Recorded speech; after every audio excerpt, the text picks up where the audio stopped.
In the beginning was the Word, and the Word was with God, and the Word was God. He was in the beginning with God. All things were made through him, and without him nothing was made that was made. For God so loved the world that he gave his only begotten Son, that whoever believes in him should not perish, but have everlasting life. For God did not send his Son into the world to condemn the world, but that the world through him might be saved.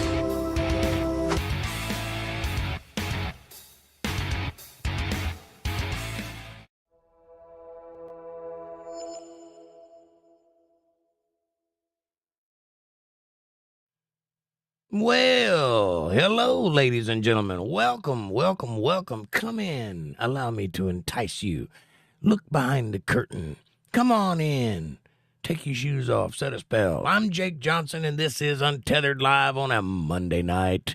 Won't you do me a favor before we get started and open up a new tab and go to rumble.com/UntetheredLive and hit that subscribe button. Help us build a brand new channel so that we can fight the power, fight the man, stand up against tyranny, and never be censored again.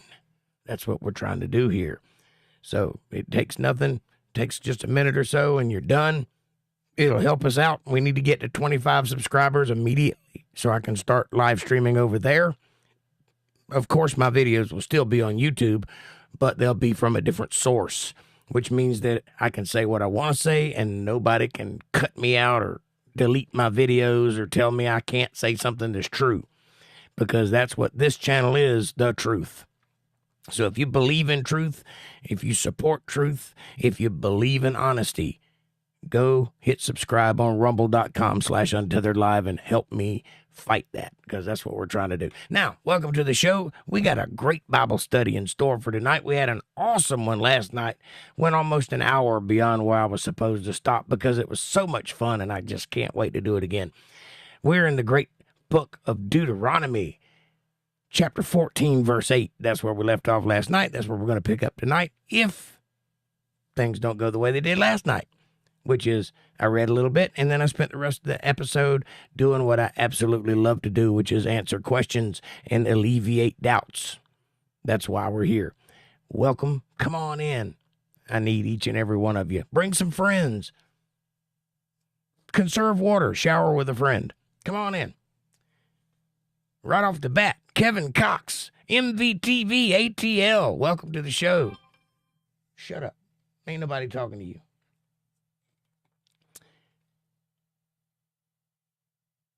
I have Rumble, says Kevin. Well, go over and subscribe. I don't care if you ever go there again. Just go hit the subscribe button. Help me get the numbers up, because I can't start live streaming over there until I have 25 subscribers. So, get all your friends to do it.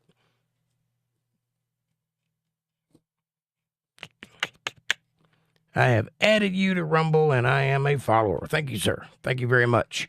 Get ready to rumble, says Kevin. Yes, sir. Sir, that's an old ticket stub. We need to escort you out to the balcony and back to the loading dock. Wait a minute. In this scenario, am I the dock worker or the ticket stub collector?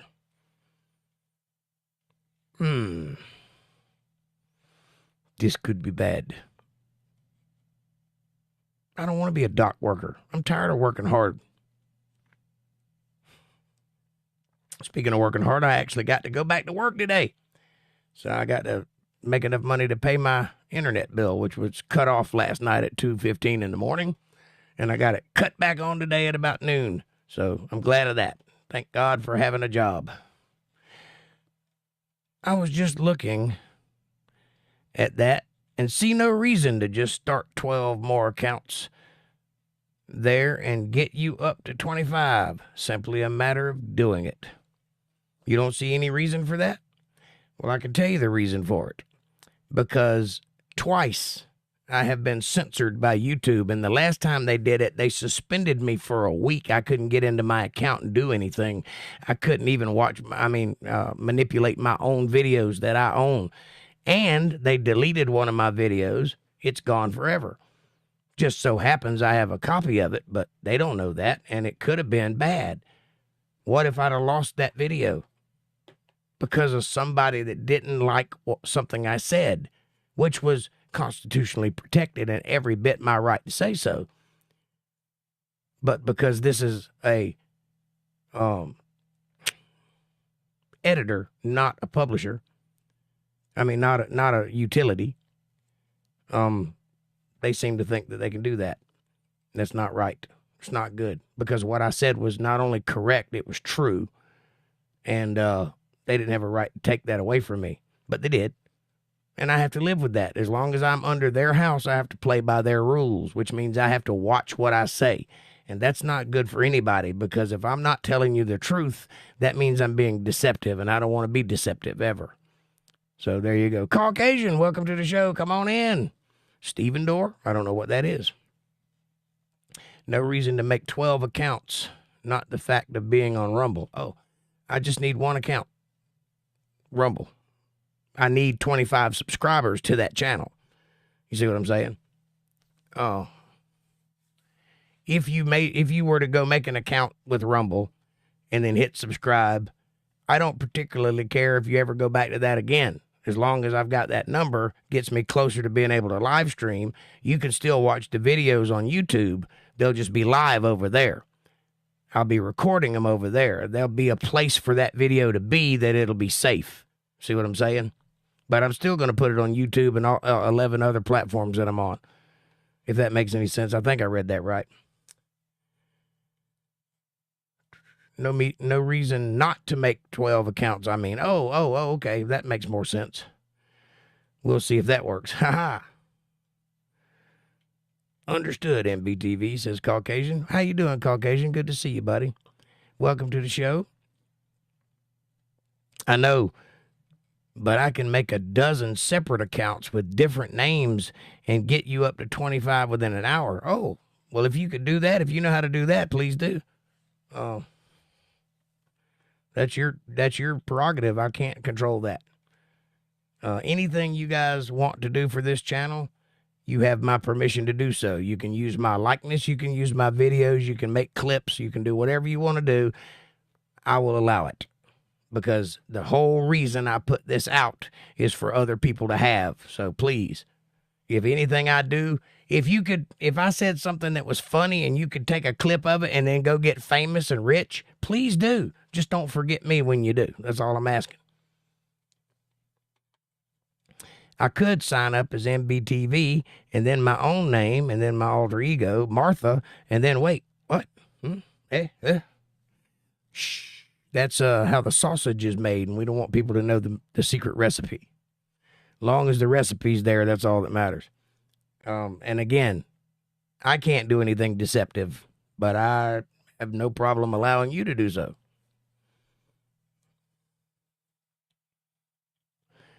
As long as the end justifies the means, which is to not be censored. But also, here's the catcher. If you were to do that, we could get up to 25 in a hurry, but only you would get to see my videos and all of your glorious accounts. But if we had 25 people, then that'd be 25 people watching those videos. So that's the only caveat to that. But, I mean, it's a numbers thing, so who cares?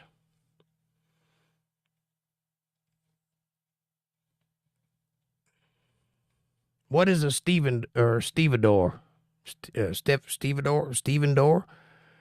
Steve Door? I don't know what that is.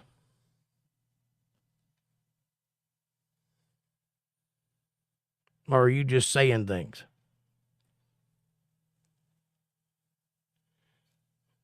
Or is that supposed to mean something? Because I don't know what it is.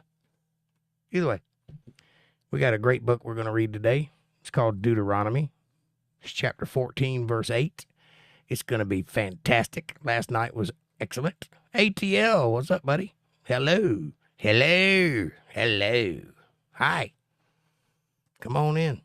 Say hey to everybody. Where's April at, Kev?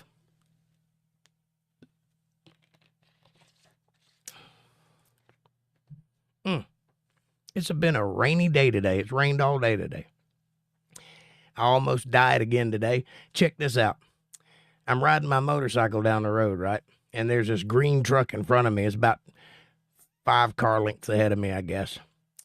And then all of a sudden, out of nowhere, he just stops in the middle of the road on a straight road.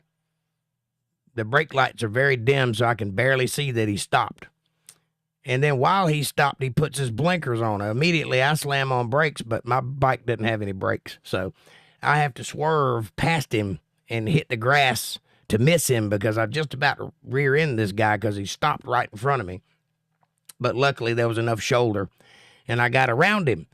And then I looked in my rearview mirror there to shake my head at him. And as I looked into my rearview mirror, this white car comes flying over the back of him and crashes. And then a green car comes flying over the back of that. It was like an action movie in my little mirror right here.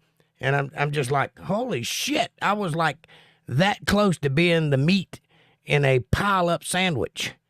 You know what I mean? It was right behind me, this pile-up. Like immediately, as soon as I went around him, I had time enough to look into my rearview mirror, and then all hell broke loose behind me. Well, I didn't know how bad that was. I just thank God I wasn't in it because I was right there at it. And if I'd have done anything other than what I did, I would have been in that. Apparently, there were 2 cars behind me that couldn't stop either. And I went on to the store where I was going and turned around and come back. And when I came back, the road was closed off and there was ambulances and fire trucks and all kinds of stuff out there. And I had to go around the long way to get back to work. So apparently somebody got hurt in that. And I was that close to it. I mean, talk about protection or somebody on my shoulder looking out for me. That was terrifying. But in my little rearview mirror, it was like I was watching an action movie with cars flying all over the place. It was trippy. That happened at about noon today. Scary. A stevedore is another name for a dock worker. Oh, okay. Seinfeld? I don't know. Could be.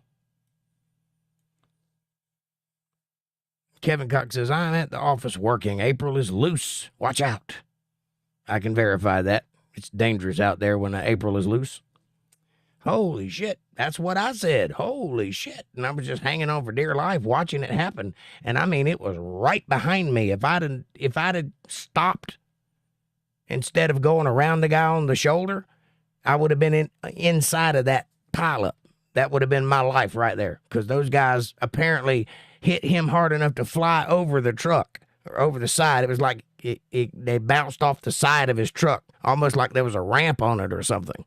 I saw the wheel cave in when the guy hit the ground, the first one, and then I saw the other one come up over, and I was just like, whoa, it was really wild. Did you stop and tell the cop he short-stopped everyone? No, I didn't stop at all. I didn't even know how bad it was. It was just that fast, you know. It's crazy. Thanks for the epic belly laugh. You're welcome. Even though you weren't talking to me.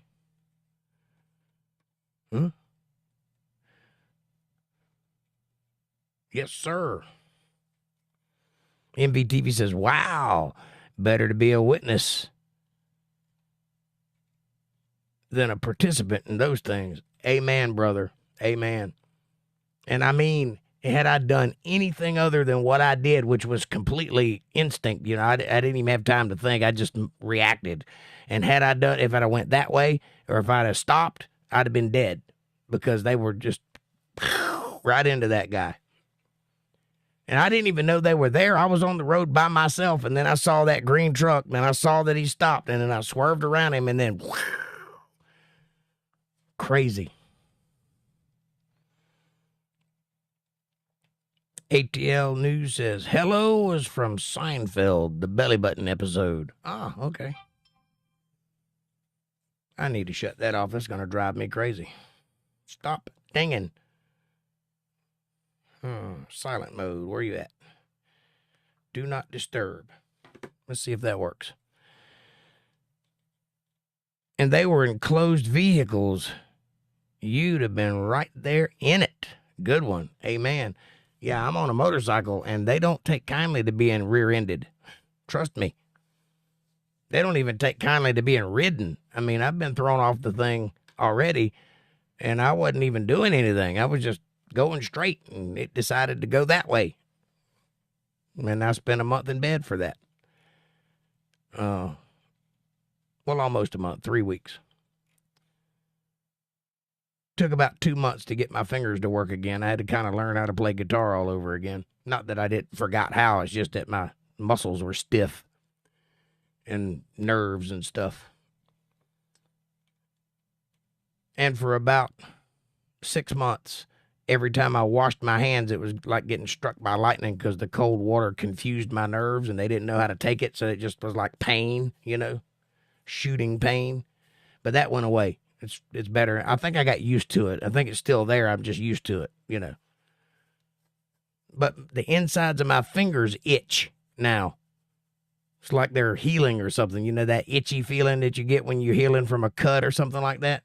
The insides of my fingers itch like that. The only way I can scratch it is by doing that. It's weird. I've never had that kind of nerve damage before, but when you fly off the top of a motorcycle and then have it land on top of you, that kind of thing happens. It's been an interesting year is what I'm saying. Hey, Jeannie just snuck in. I didn't even see that. That's super trippy, she says. Yes, ma'am. Welcome to the show, Jeannie. Just sharing my day with everybody. It was a weird day.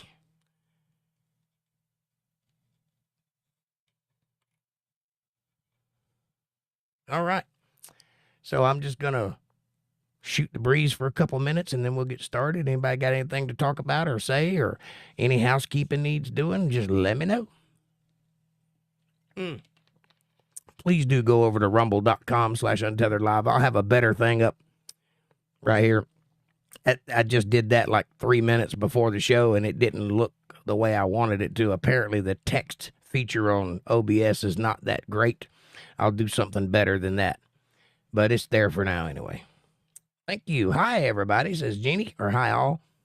Hi back at you. I hope you're doing well. I hope your day is lovely and full of roses and sweet smells and all the alcohol you can muster. It's one of those days. And by the way, last night we briefly touched on Passover. And we talked about doing something on the show that you could either watch or participate with or ignore entirely. It's entirely up to you. But that will be next Monday. 1 week from today will be Passover. Yes, I know that the calendar says that Passover falls on April 5th. However, the Passover traditionally and technically is 14 days beyond spring equinox at sundown. And I did it 3 times. You count 14 days past the spring equinox, it falls on the 3rd, not the 5th. So somebody's wrong. But spring equinox is not wrong. The celestial clock never misses a tick. It's like a Swiss Army watch created by God. Can't get any better than that. It doesn't make mistakes. Calendar does. And I can prove it. You ever heard of leap year? Anyway. So next Monday is going to be a Passover episode. So anybody that's interested in being a participant in that or just hanging out for the read, I'm going to read some stuff about the Passover and I'm going to read some stuff about the Last Supper. We'll take communion and that'll be that. Say a prayer. Make stupid people famous. Welcome to the show, my friend. Hopefully. It remains to be seen whether you're friendly or not, but we'll take a chance on you for a little bit. MVTV seems to think you're worthy of being here. He put your link in the chat, so any friend of his is a friend of mine. Welcome.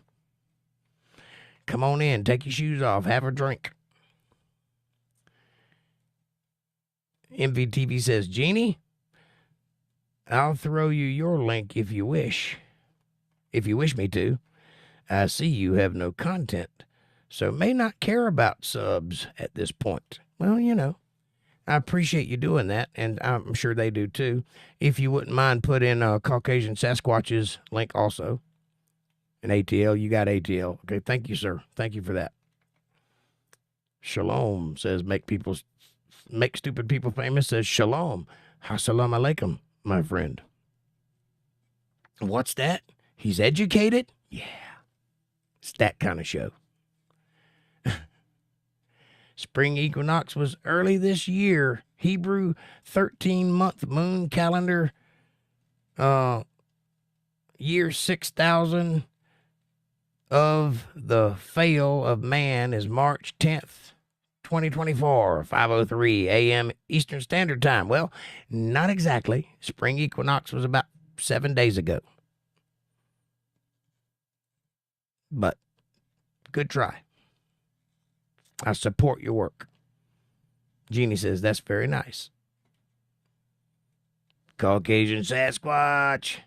Make stupid people famous. Likes Caucasian. MVTV wins. He always does. He's the man and a pretty good moderator.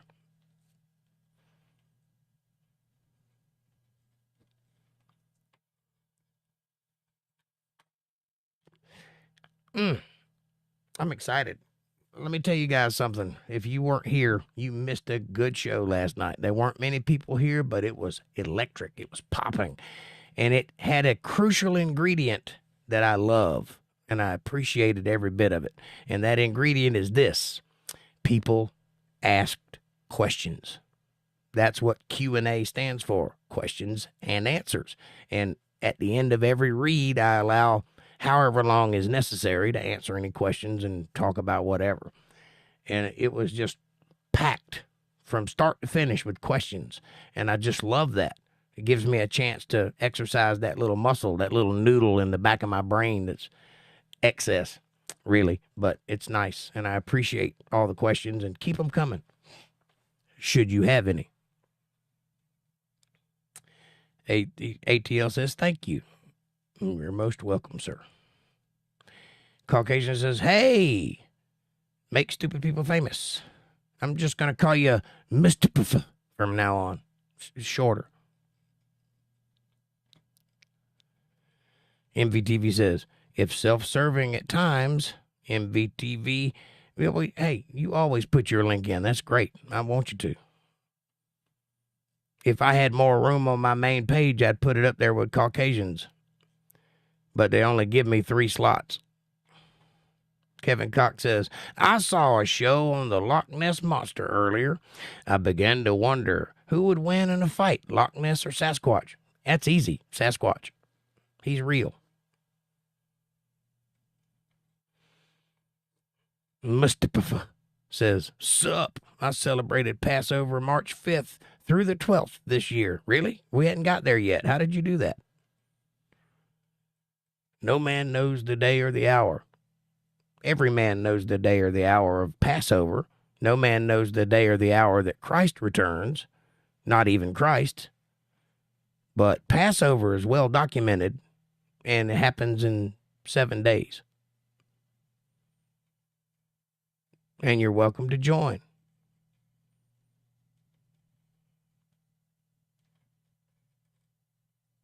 Patrick is easier, brother.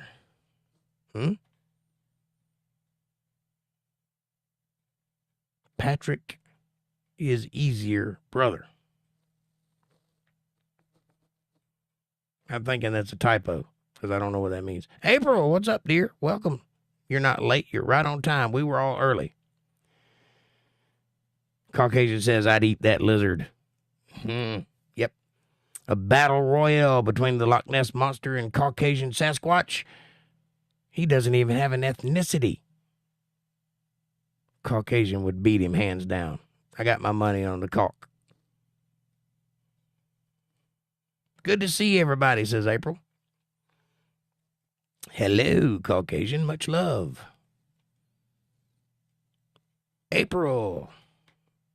Your name is Patrick. I got you. Thank you. I appreciate that. That is easier. Much easier. Now that makes sense now. I didn't have a clue what you were talking about. I was like, what?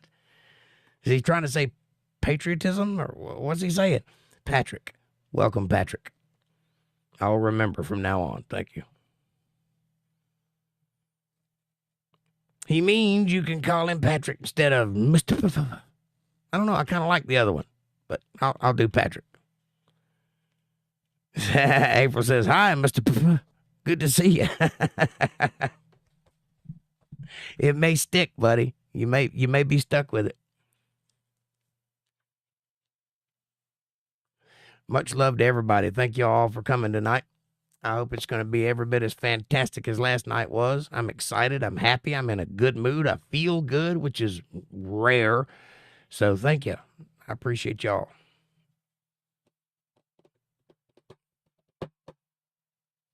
It's going to be good. It's in the air. I can feel it. I can feel it coming in the air tonight. That sounded dirty. I didn't mean it to. Oh, yeah. I've seen him in chats before. He's hilarious. Well, that's awesome. We need hilarity around here. With my dry wit and cracking sense of humor, we need some funny. Love it.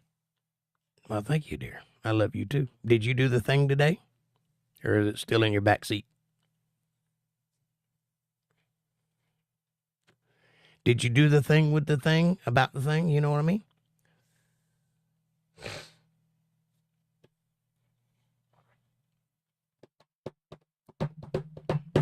You guys ready to do some deep diving, soul searching, grave digging of sorts? Why I slept in, LOL.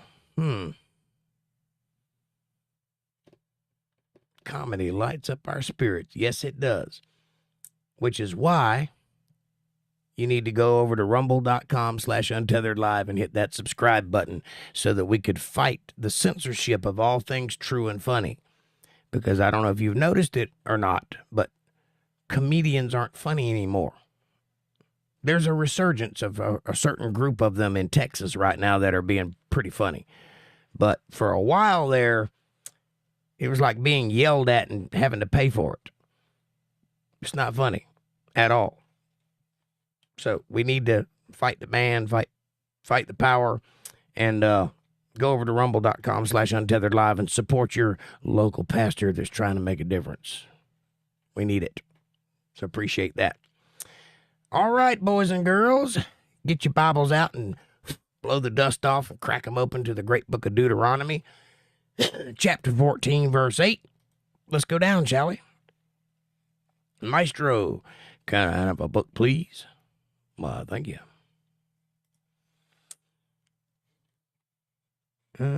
Flex Your Freedoms, my new favorite comedian. Really? You know who my new favorite comedian is? He's not a comedian at all. He's a singer. But I urge every one of you to check him out if you haven't done so already. His name is Tom McDonald, and he's a YouTube star. Check him out. Fantastic talent. I don't much care for the music, but I really appreciate the writing.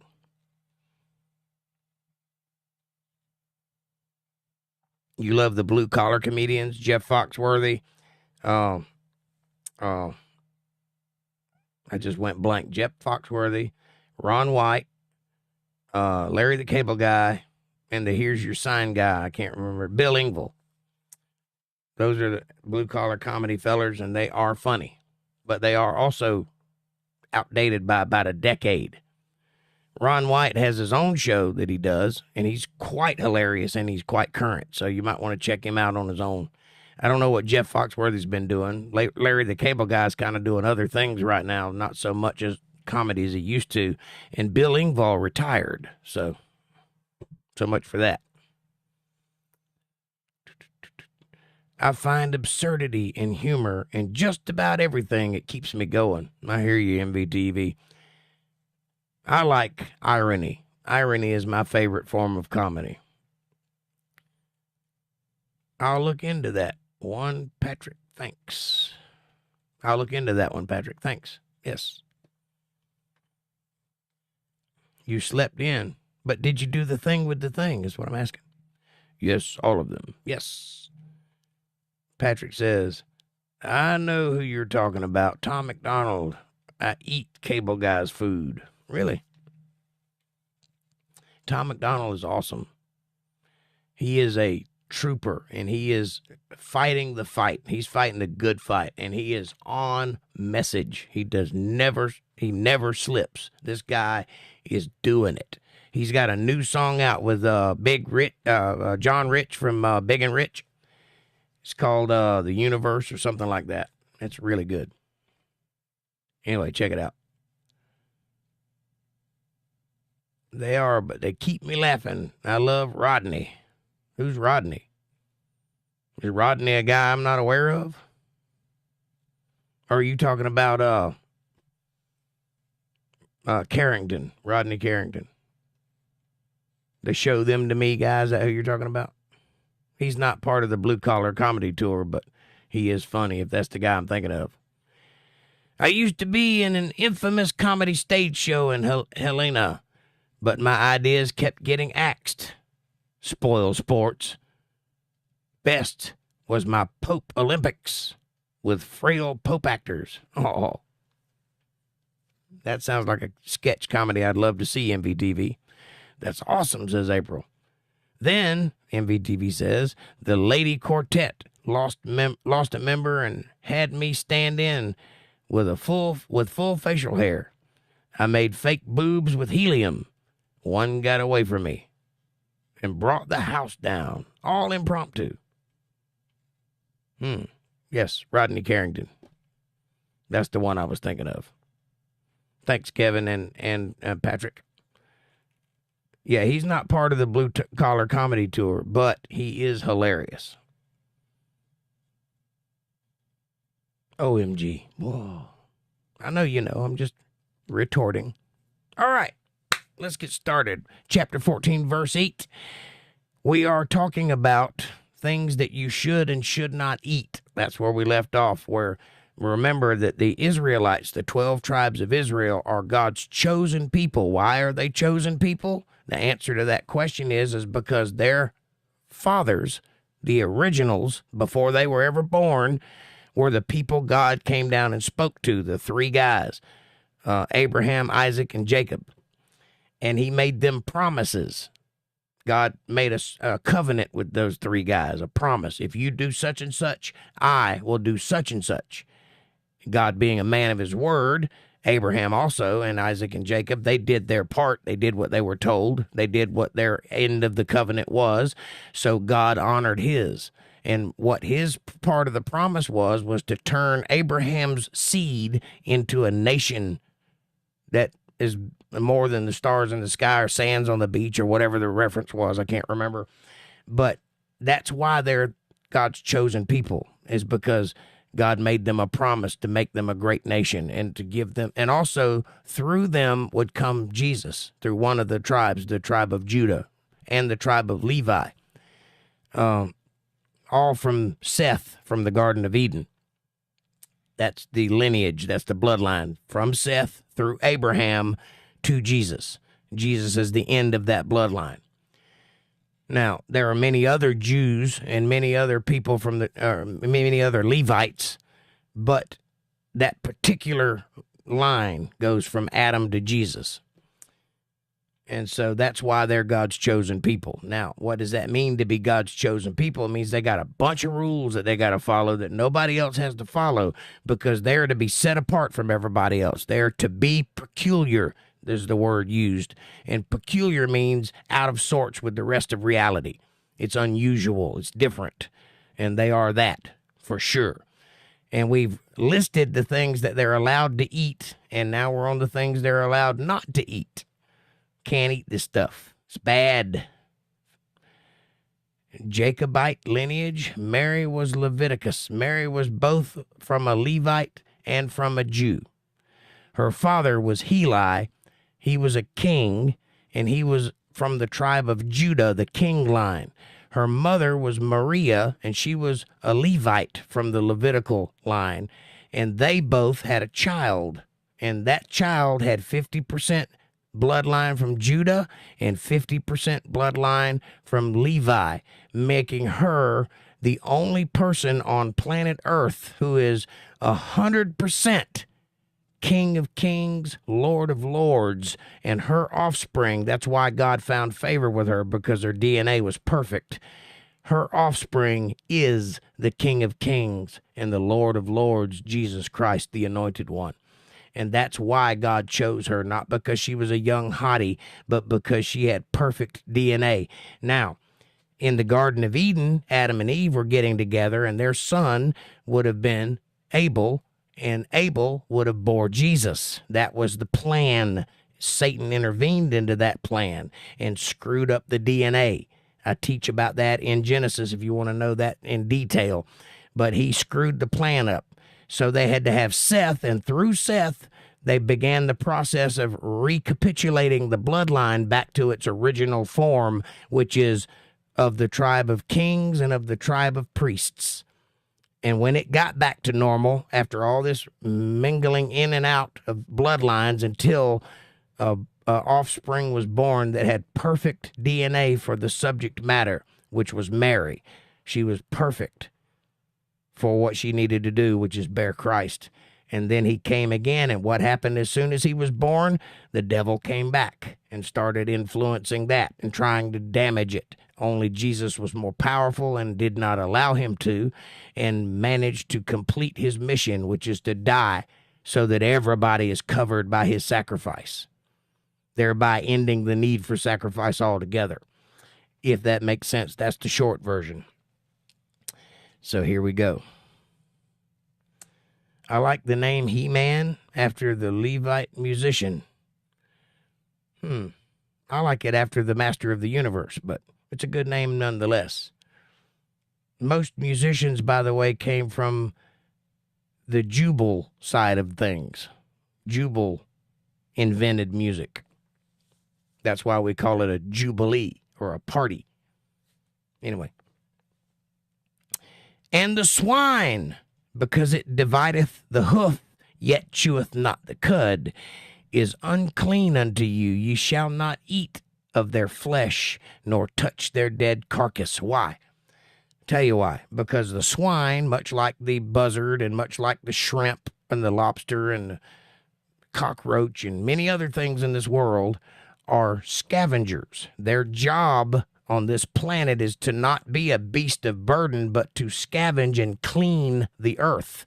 If you eat all the scavengers, there's nothing to clean the earth, and it goes stagnant. See, scavengers eat dead things. That's why you don't eat scavengers, or why they don't. You can, especially after the flood, all things were opened up to be edible, but before that, everybody was a vegetarian. They ate seeds and herbs and things like that, and very little meat.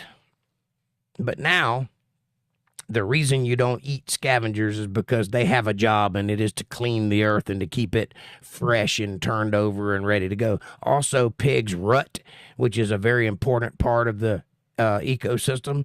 So you don't want to eat those things for more than the reason that they're unclean, but because they have a job to do. So that's my interpretation of that. But nonetheless, they're not allowed to eat the swine. These ye shall eat of that are in the water. All that have fins and scales shall ye eat, and whatsoever hath not fins and scales ye may not eat. It is unclean unto you. That means everything in the ocean has to have fins and scales for you to eat it. If it don't have those two things, you can't eat it. Why? Because they're scavengers. They're not fish to be eaten.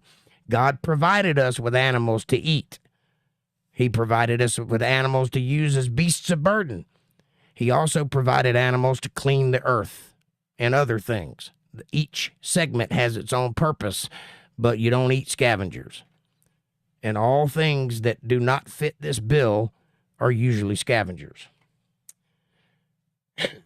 And whatsoever hath not, I read that one, of all clean birds ye shall eat. That means if it's not a scavenger, you can eat it. But these are they of which ye shall not eat. Don't eat the eagle or the ossifrage.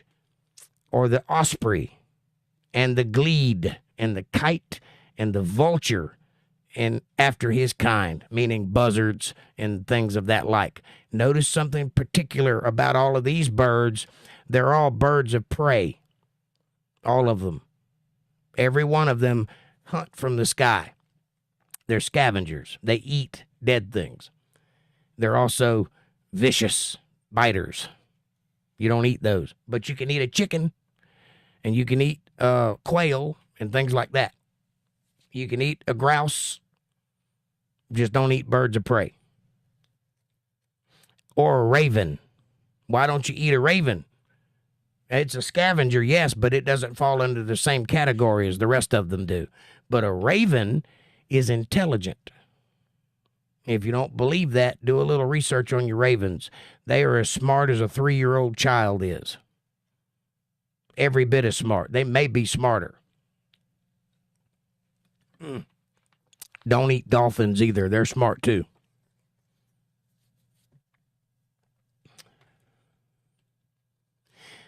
Also, don't eat the owl or the nighthawk or the cacao, which is like toucan. And the hawk after his kind. Also, all birds of prey. Owl is probably the most lethal hunter in the wild at night, only it doesn't get its due. Slow down there, folks. I can't read the chat and read the Bible too. And also, you don't eat the little owl, the one that walks on the ground, like kind of in Florida that aggravate the hell out of everybody. Don't eat those. Or great owls, the big ones that sit in a tree that look wise.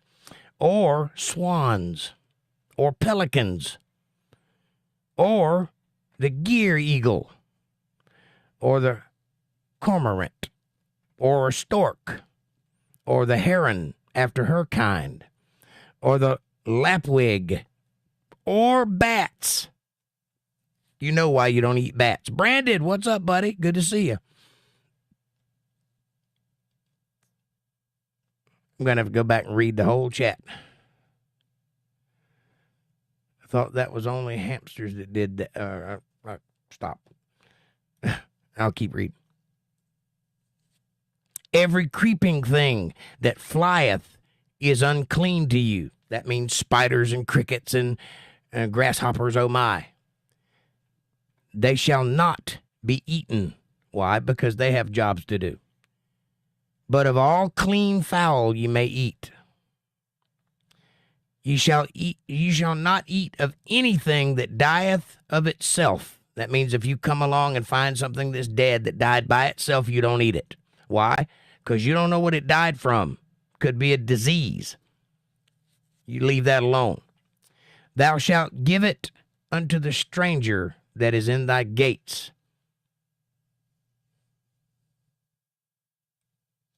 That he may eat it.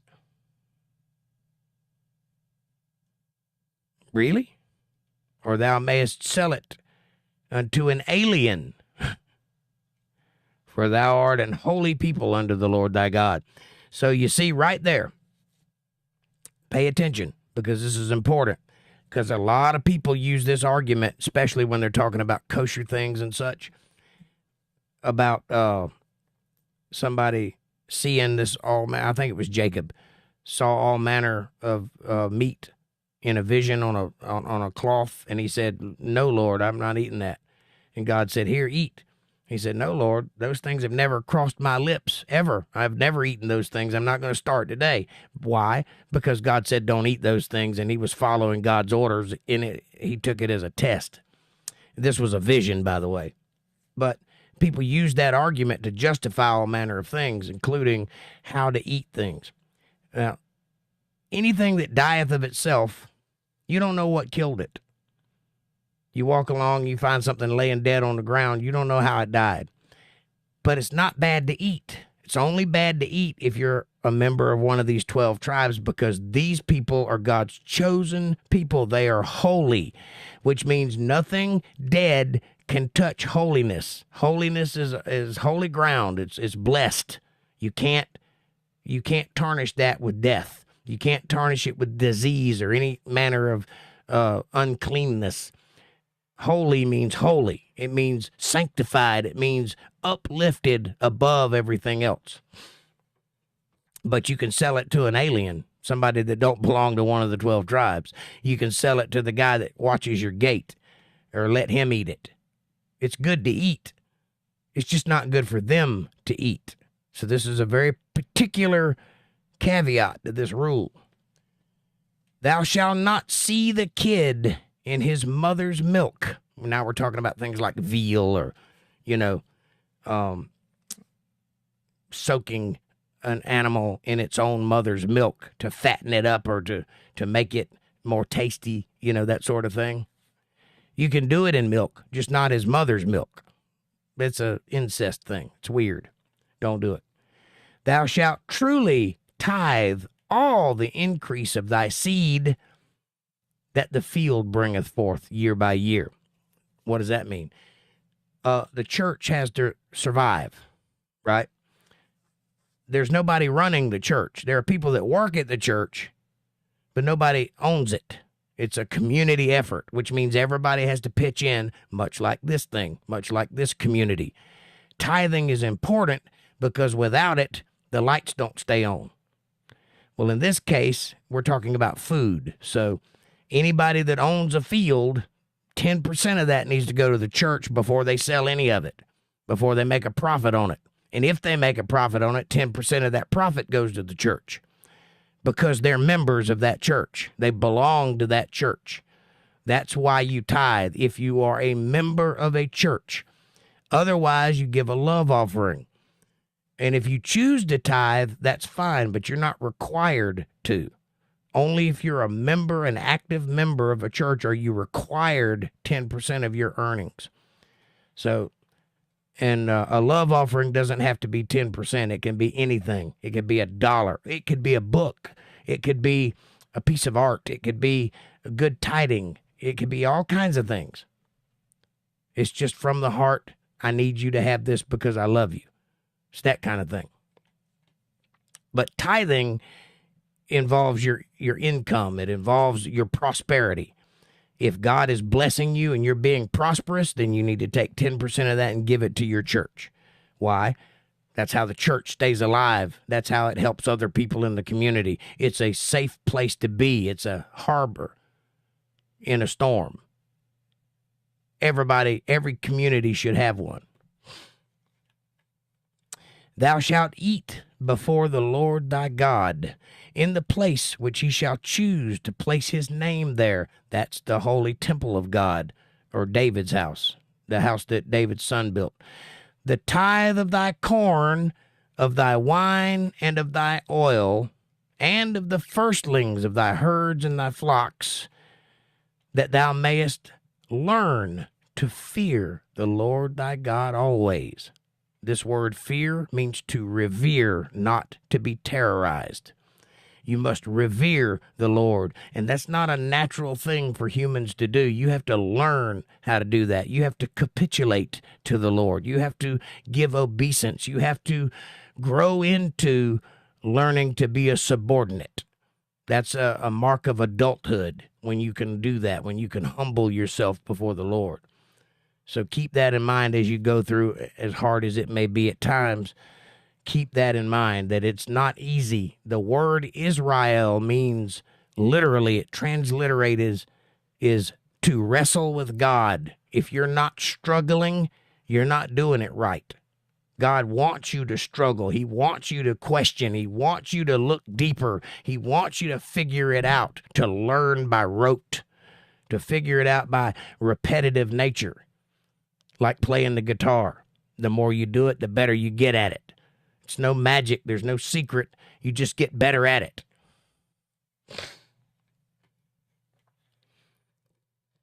And if the way be too long for thee, so that thou art not able to carry it, or if the place be too far from thee, which the Lord thy God shall choose to set his name there, if you're too far away from the temple,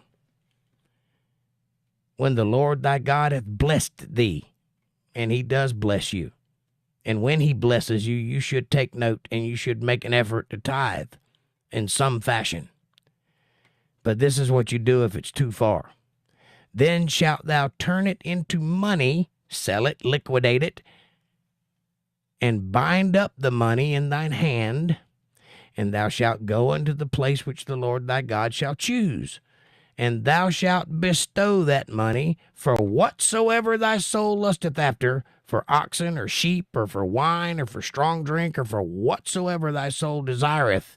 And thou shalt eat there before the Lord thy God, and thou shalt rejoice, thou and thine household.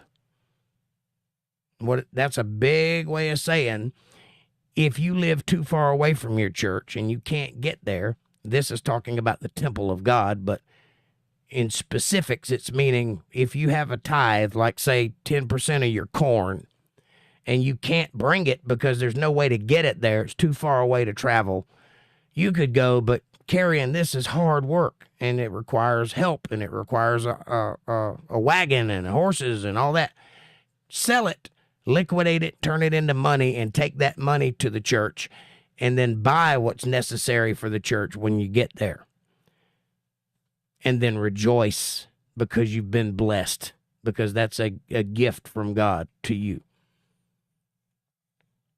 Notice that he says to buy whatever you desire, whatever you lusteth after, meaning food and drink and that sort of thing, not like women and cocaine and, hookers. But it's for you. The tithe you're giving to the church benefits you. You see how that worked? You're tithing the church because you believe in God. But that tithe directly gives you what you lust after, what you desire. How does that work? How are you getting paid for your tithe? Because God doesn't need your money or your corn. It's a matter of obedience. It's a matter of doing what you're required to do. It's a being part of the team. That's what it's about. Part of his team. He's the captain. We're just members. We're part of the body. He's the head. But doing this act, giving, is part of the job. It's for you. It blesses you. We live in a reciprocal universe. You give and you receive. You ask and you are answered. You knock and it is opened unto you. See how that works? If and then you do something and then it comes back to you. Everything God does is for your benefit, not his. The little things he requires of you is also for your benefit. Isn't that something? Isn't that a kick in the pants? Think about it for a minute.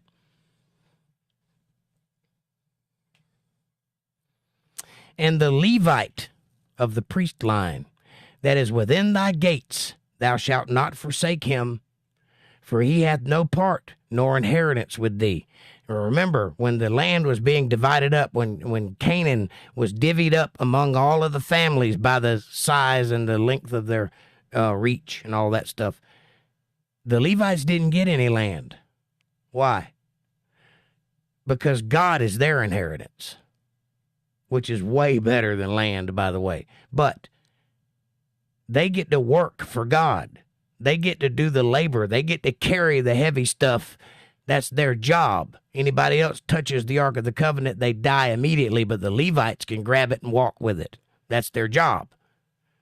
They get the blessing of being involved directly with God's work. They don't get any land, though, or any money. That seems like a bad deal, doesn't it? No, it's not. Because number one, in every city that anybody of the 12 tribes owns in all the land of Canaan, in every city, there's a sanctuary for the Levites to stay for free. They don't have to pay rent. They can just go there and live. Anywhere, in every city. They can live and be paid for and be fed and be taken care of and be protected and be sheltered for free. Anywhere.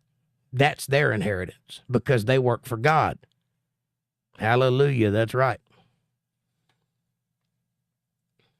Now, at the end of 3 years, thou shalt bring forth all the tithes of thine increase the same year, and shalt lay it up within thy gates.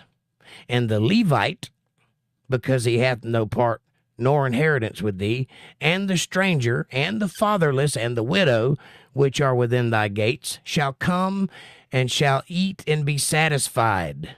That's what we were talking about yesterday, talking about taking care of the widows and the fatherless. We have a member here that takes on foster children. He's doing this job. He's taking care of those people. And every year when you have your tithes, or every 3 years, at the end of 3 years, when you built your tithes up and you're ready to take them to the church, you make sure that these people are taken care of. That's how you take care of a whole community. God has the whole plan worked out. All you got to do is follow it the way he teaches it, and it's right.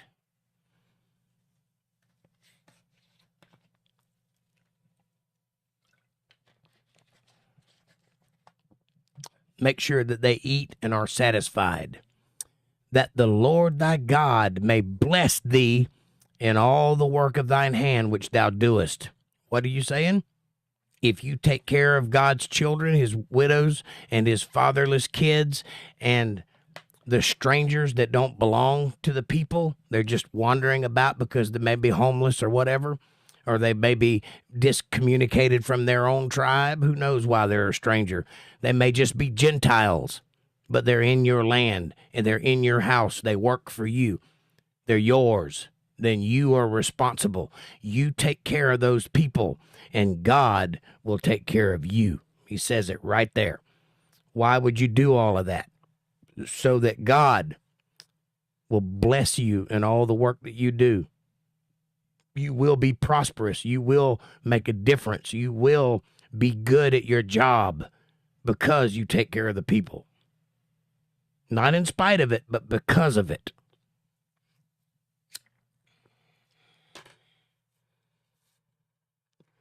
Yes, Brandon, that is true. So many false teachers take advantage of that situation. They're not supposed to, but they do. You are, as a matter of the biblical text, supposed to take care of your preacher because he spends all of his time learning and developing and communing with God so that he can answer all of your questions and keep you out of the dark, so that he can instruct you in the ways of life, so that he can mediate when you have a problem and you come before him as a witness, so that he can be your friend in need, so that he can teach you what you do not know. That's his job. And if he does it right, it takes up most of his time. So he can't go out and work a second job because he's exhausted from learning all of this.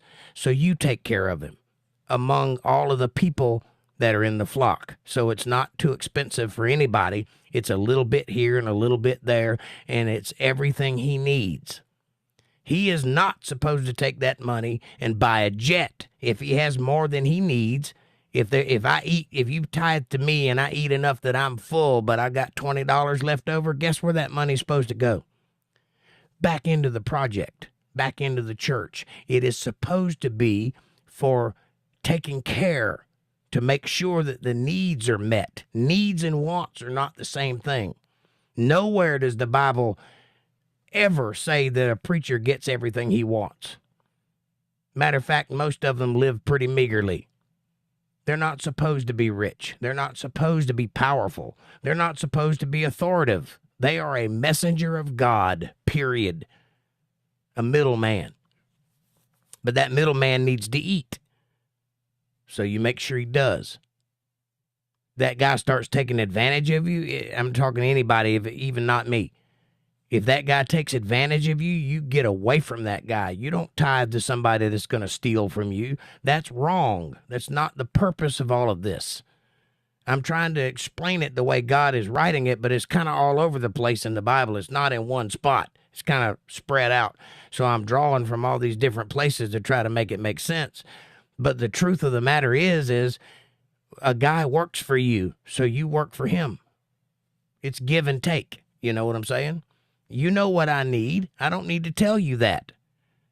You will never hear me ask you for a dollar amount because that's not what my job is. I may make it known that I need something, but I will never say everybody here needs to send $10. That's not only wrong, it's stupid. And that's what makes those kind of men that you're talking about, those kind of like Kenneth Copelands out there that are flying around in a G5 and wearing $1,000 suits and Rolexes. They're not the slightest bit interested in teaching you anything. All they're interested in is keeping you on the hook for another dollar when your welfare check comes in or whatever it is. They take advantage of people like real people in need. They take their last dollar. They don't care. They'll sell you these little prayer cloths and stuff. I don't ever want to be that. I'm not trying to be that. You'll never see me act that way. And if you do, cut me off immediately. Don't ever listen to me if I'm that way. Ever. Or anyone else.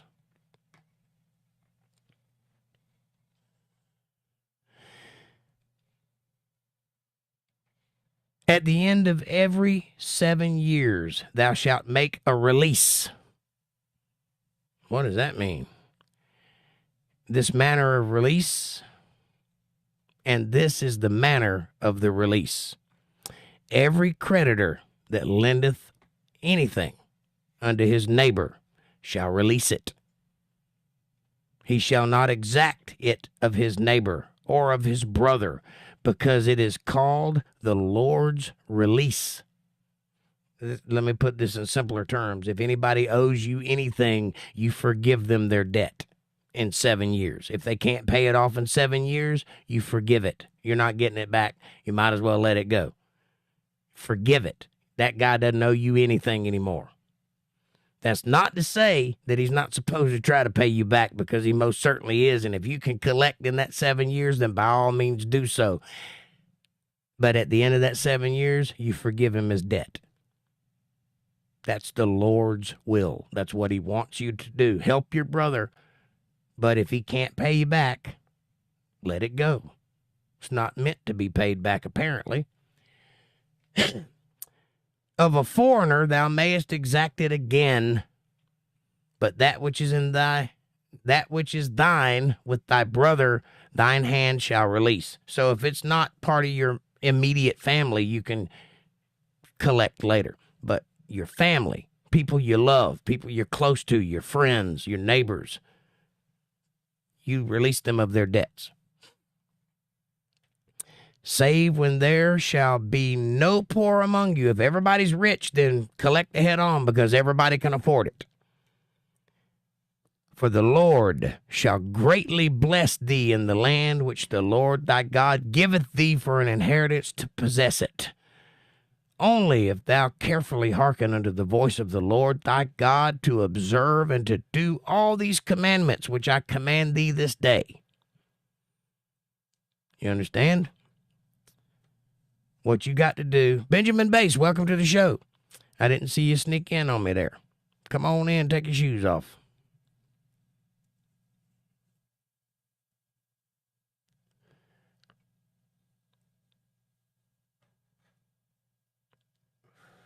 However, go sell crazy somewhere else. We're all stocked up here.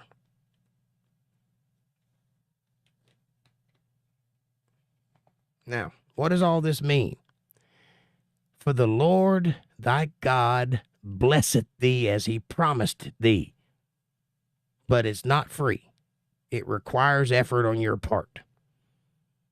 That's exactly what he's telling you here. All these rules and caveats, while keeping in mind that he's talking about these 12 tribes, these specific people. It is not for the Gentiles. It is not for the rest of the world. It is just for these people. However, it is good to take wisdom from wise things. And when God put these rules in place, he put them in place because they're right, and because they're wise, and because they're righteous. And it would not hurt you at all to follow God's rules. You don't have to, worry about all the little funny things that they do, and worry about your linens, and worry about all the things that they do. I don't even know all the things they do because I'm not Jewish, but I can tell you they're all weird, and they don't make any sense to people like us, but they do make sense to them, and they try very hard to keep these rules and laws. But if you find something like this that is wise, that makes sense financially or fiscally or morally or emotionally, then do it, because it works. If it's good for the goose, it's good for the gander. That's what I'm saying. And why would you do any of that? Why would you expend that much effort on anything? Because the Lord blesses you, and he will bless you. Even you, a Gentile, he'll bless you, especially if you're following his commandments and his laws and his edicts, because that's what he wants everybody to do. He set these people apart partially to be an example. That's one reason that they're peculiar and they're set apart, to be an example for the rest of the world. Did they live up to that? No. Matter of fact, they're miserable failures at it. To this day, they are. But the idea is a good one.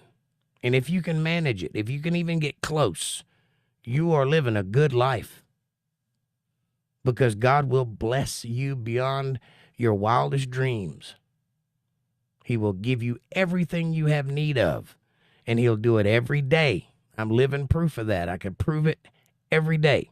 I'll prove it. For the Lord thy God blesseth thee, just like he promised thee. And thou shalt lend unto many nations, but thou shalt not borrow. You don't need to borrow because you have God. He'll bless you. You'll have everything you need. You don't need to borrow. You can lend, but don't borrow. Why? Because usury is wrong. That's why. Thou shalt reign over many nations, but they shall not reign over thee. Are there anybody reigning over the Israelites now? Does that tell you anything?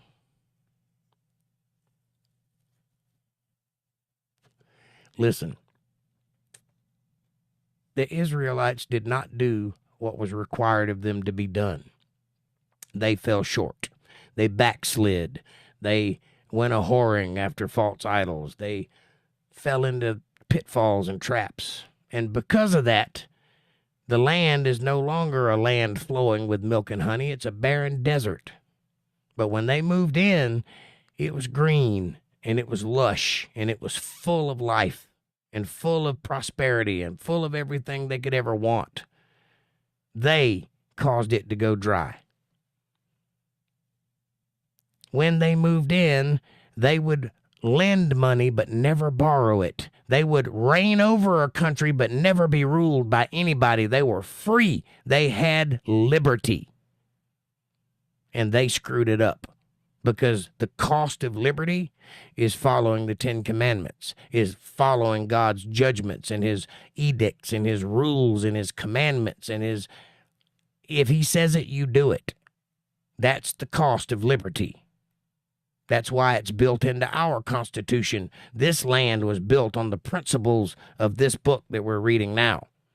Every concept was built off of these rules because our forefathers had the wisdom and the knowledge to understand that you cannot have a nation that isn't under God because it'll fall. And it always has and it always will. And when this nation completes its journey out from under God, which it's heading as fast as it can go now, it will too fall. And you'll probably be speaking Chinese or something, Russian, who knows. As long as they follow the rules, though, this will be nation number one, as it has been since the beginning, because they followed God's laws. The Ten Commandments was in the courts. Children prayed in school. Men fought for country, God, country, and family. They believed in it. That's why this nation was blessed as much as it was. That's why we went to the moon, if you believe in such things. That's why we are prosperous. It's also why we're falling now, why everything is crumbling into chaos, because we forgot who we're supposed to be following as a nation.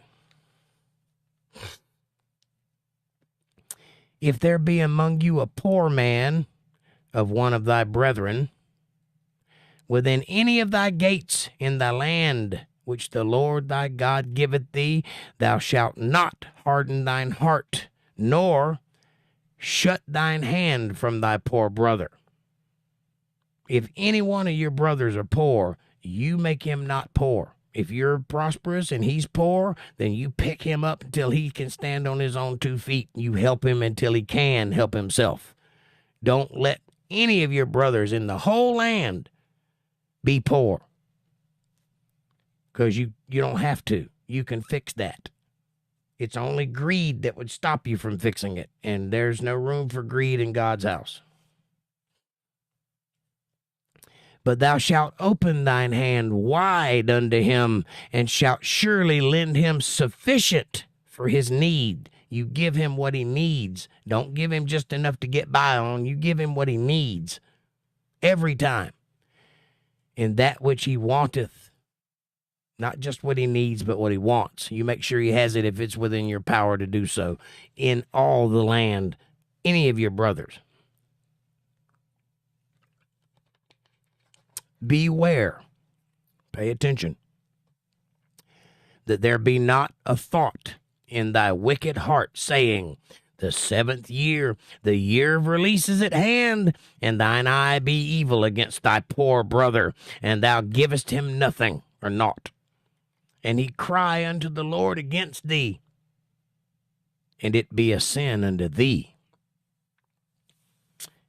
Don't be one of those stingy people that says, I'm not giving you any money. We've only got a year to go before the release.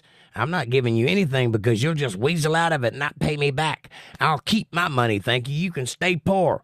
And then your poor hungry brother goes out and gets on his hands and knees and says, God, I thought you said that your brothers are supposed to help you, and I'm in need right now. Please. I'm in need right now. And God says, that is a sin, but it's not your sin. It's his, because he had the power to help you and he chose not to. So now he's going to pay for that. Beware of that pitfall. Don't be the sinner. Thou shalt surely give him, and thine heart shall not be grieved when thou givest unto him. Don't feel bad. Don't be hateful about it. Don't be miserable because you gave him something. Don't miss the money you gave him. Don't be so greedy that you need every little thing under the sun. Help him out. Help him out gladly. Be proud to help him out. Because for this thing the Lord thy God shall bless thee in all thy works for that one act of kindness. And in all that thou puttest thine hand to, anything you do will turn to gold. Anything you touch. Because God will bless you every which way you turn if you just show that kindness, if you just give gladly, willingly, honorably to thy brother. For the poor shall never cease out of the land. There will always be poor people, and there will always be people that have plenty. You see the problem here? It's not communism, it's common sense. There's always going to be somebody in need, and there's always going to be somebody that has way more than they'll ever need. Why not even the scale? That's your brother. You don't let your brother look bad. You pick him up, and then you make him feel good about being picked up. Don't make him feel like he couldn't survive without your help. You just pick him up.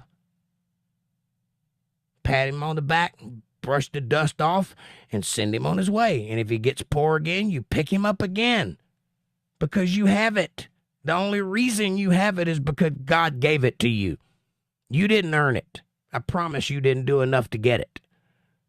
I don't care if you think that you're the reason you got it. You're not. You can't even draw a breath without God's permission. So keep in mind when somebody reaches out and says, I need something. Can you help? Yes, sir, I can help. I'm glad to. Be glad to. God bless you. Have a good day. That's how you handle it. The poor shall never, ever cease out of the land. Therefore I command thee, saying, thou shalt open thine hand wide unto thy brother, to thy poor, and to thy needy, and in the land. If they're in your land and they're poor and needy, then you help them because you can. If you can't, that's a different story. But if you can, you do. And you do it gladly with a wide open hand. Give them more than they asked for. Remember that scene in Prince of Thieves where the guy gets caught stealing the candlesticks? He says, here, take their silverware too. They're valuable. And the guy, it turned his whole life around. changed his whole outlook because that guy was kind to him. It's a movie, I know, but the principle remains. This is where that story, that archetype comes from. So now you know. Give, and you shall receive. And if thy brother, a Hebrew man or a Hebrew woman, be sold unto thee, and serve thee 6 years, then in the 7th year thou shalt let him go free from thee. Now, does that sound like God is promoting slavery? He said if. He didn't say do. He said if, because he understands that that's how the world works. There's actually more slavery today than there was in the old days, that slavery that we all whine about in the country today. There's more slavery today than there was then. We just call it different things. So don't think that slavery has been abolished out of the world. It has not. There are slaves today in America. Today. So God is not endorsing slavery. Never has. There's never been a commandment for slavery. But God says if you have a slave and he provides 6 years of service to you, you set that man free or woman. They're free now. They're their own person. Set them up if you have to. Give them a house. Whatever it is you got to do, you set them up. They're free. Because that guy gave you dutiful 6 years of service, and he didn't have to, because slavery is wrong. That's the reason you grant him his freedom, because that's right. And when thou sendest him out free from thee, thou shalt not let him go away empty. You make sure he has what he needs to survive out there in the world, because you've had him kept in yours for so long, he doesn't have anything out there. So you send him away with something substantial that he can survive on. Don't send him away empty. He's free, but he's not furnished. Furnish him. What's the next line? Thou shalt furnish him, see? Liberally out of thy flock. Make sure he has plenty when he leaves. And out of thy floor, and out of thy winepress, you make sure he's loaded when he goes away, because he has been your servant. And remember, you too were once a servant, and I freed you, says God. With my strong arm, I pulled you out of the land of Egypt. You were once a stranger in the land also. So you don't ever treat a stranger in your land like you were treated. Let them go free and make sure they have what they need.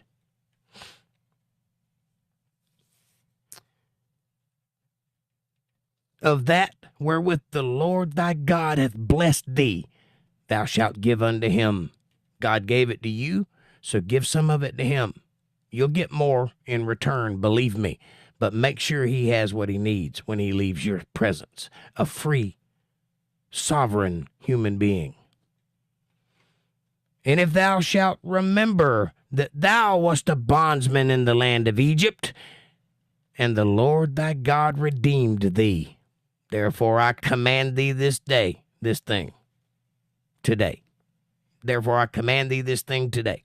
Meaning, remember, idiot, you were a slave too once. You were a stranger in the land once. You didn't have a home once. You had no one to look out for you once. But I saved you. I redeemed you. I brought you back into good standing. I made you a human being again, a prosperous, well-rounded, well-educated, well-taken care of, strong army, a nation from slavery. I brought you out of the house of bondage. So when you have the good fortune of having a servant, you make damn sure you treat them like they are the master, for lack of better words.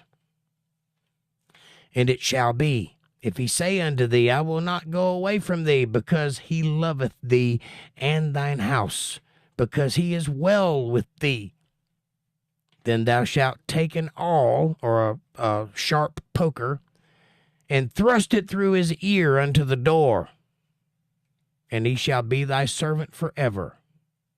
And also unto thy maidservant thou shalt do likewise. This is the practice of piercing the ear. That's why that whole practice came into being, and that's why it's a popular thing. It means servitude. That's what that ring means. It means you are symbolically ringed to the door of the house you live in, symbolically. You wear the earring, and it symbolizes you are a permanent fixture in this household. You belong with this house, with this family, with this master. That's if he wants to stay.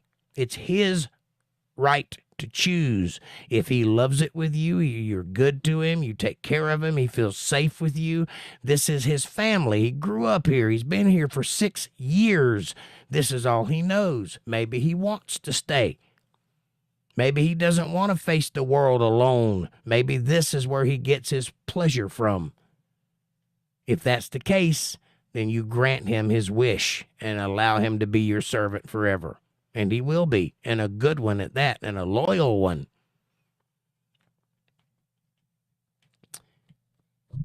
Then thou shalt, I read that. It shall not seem hard unto thee when thou sendest him away from thee. It shouldn't be hard. He served you for 6 years. It should be happy and joyous that he's leaving.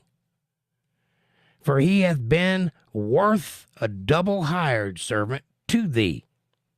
That means paid twice as much. A very valuable, posh, upper echelon servant. He's been worth more than that. He's been a good servant to you for 6 years. It should definitely be a party when he leaves. In serving thee 6 years, and the Lord thy God shall bless thee in all that thou doest, because you were good to your servant. Always be good to your servants. Always be good to your friends. Be good to your family. Be good to your brethren. Be good to your pastor. He works hard for you. Loyal servant he is.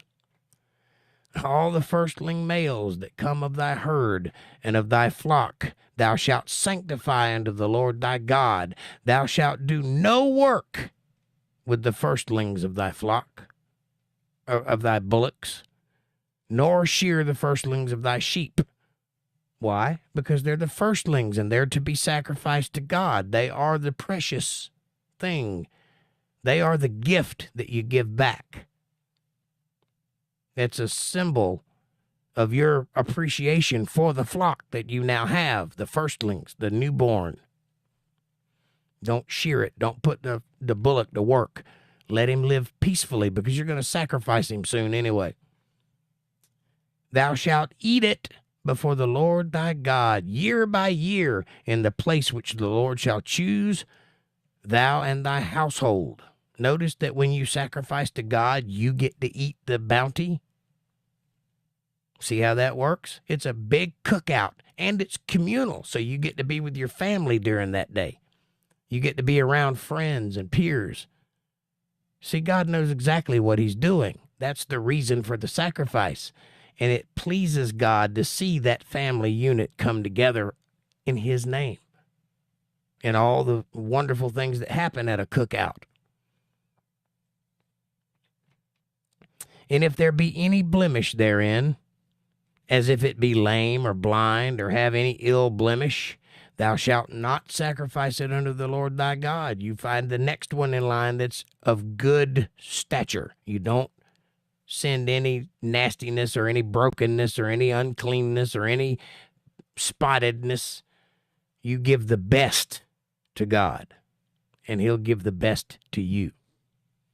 Thou shalt eat it within thy gates. The unclean and the clean person shall eat it alike, as the roebuck and as the hart deer.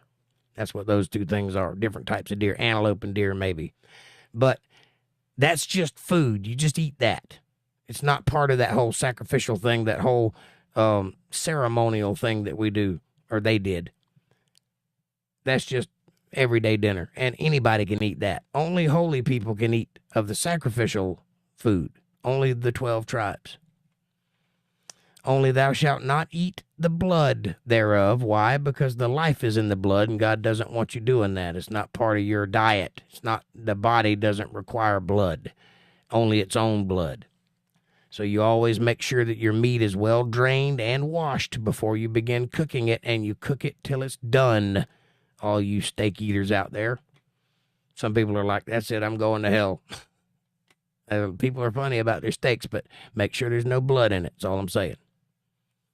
The unclean and the clean person shall eat it alike, as the roebuck and the hart. Only thou shalt not eat of the blood thereof. Thou shalt pour it upon the ground as water. Pour it out. Observe the month of Abib, and keep the Passover unto the Lord thy God. Abib, by the way, is April. I'll read that again for next Monday's sake. Observe the month of April, and keep the Passover unto the Lord thy God. For in the month of Abib the Lord thy God brought thee forth out of Egypt by night. That's why we do it, in remembrance of that day. Thou shalt therefore sacrifice the Passover unto the Lord thy God of the flock and the herd in the place which the Lord shall choose to place his name there. That is the holy temple of God, where the sacrifice happens. At this time, it's a tabernacle that's mobile. They can pick it up and move it. But later on, it'll be in Israel, in Zion, and it'll be an actual building built, the Temple of Solomon, which is God's holy temple. Thou shalt eat no leavened bread with it. Why? Because leaven is synonymous with sin. God uses leaven as an allegory to sin all throughout the Bible. So anytime you see leaven, we're talking about sin. Sepsin trichinosis. What's up, my brother? Good to see you. I haven't seen you in so long. We miss you around here. Glad to see you. 7 days shalt thou eat unleavened bread. That means bread that don't rise. It has no yeast in it. Yeast is leaven. 7 days eat unleavened bread therewith, even the bread of affliction. It's the symbolical name for unleavened bread because it's nasty. It's a cracker is what it is. For thou camest forth out of the land of Egypt in haste, that thou mayest remember the day when thou camest forth out of the land of Egypt all the days of thy life. And there shall be no leavened bread seen with thee in all thy coasts. Nowhere. Nobody eats leavened bread for 7 days after the Passover begins. Neither shall there be anything of the flesh which thou sacrificest the first day at evening remain all night until morning. That means if you sacrifice it on Passover, you eat it that night until there's nothing left. If there's anything left, you burn it with fire. You do not leave it for leftovers. You don't eat it on any other day. That is a special sacrifice for that day. Whatever you sacrifice, you eat it.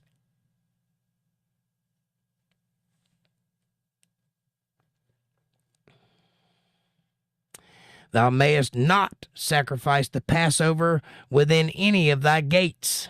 You can't do it at your house. You got to go to the temple and do it, which the Lord thy God giveth thee, but at the place which the Lord thy God shall choose to place his name therein. The first temple of Solomon. That's where that place is. They hadn't got there yet, so he's still talking about it in the third person. There shalt sacrifice the Passover at evening, at the going down of the sun, at the season that thou camest forth out of Egypt, which would be in April. And that's when you do it. Passover begins at sundown. And thou shalt roast and eat it in the place which the Lord thy God shall choose, and thou shalt turn in the morning and go unto thy tents. You eat all night long, you do the Passover, and then in the morning you leave. But there should be no leftovers. If you didn't eat it, you burn it with fire till it's gone. No leftovers. 6 days thou shalt eat unleavened bread, and on the 7th day shall be a solemn assembly unto the Lord thy God. Thou shalt do no work therein. It's a complete day of rest. It also coincides with the Sabbath. 7 weeks shalt thou number unto thee. Begin to number the 7 weeks from such time as thou beginnest to put the sickle to the corn, or harvest. And thou shalt keep the feast of weeks unto the Lord thy God with a tribute of a freewill offering of thine hand, which thou shalt give unto the Lord thy God according as the Lord thy God hath blessed thee. And thou shalt rejoice before the Lord thy God, thou and thy son and thy daughter and thy manservant and thy maidservant and the Levite that is within thy gates, and the stranger and the fatherless and the widow that are among you, in the place which the Lord thy God hath chosen to place his name there. That's where you do the rejoicing at, in his house.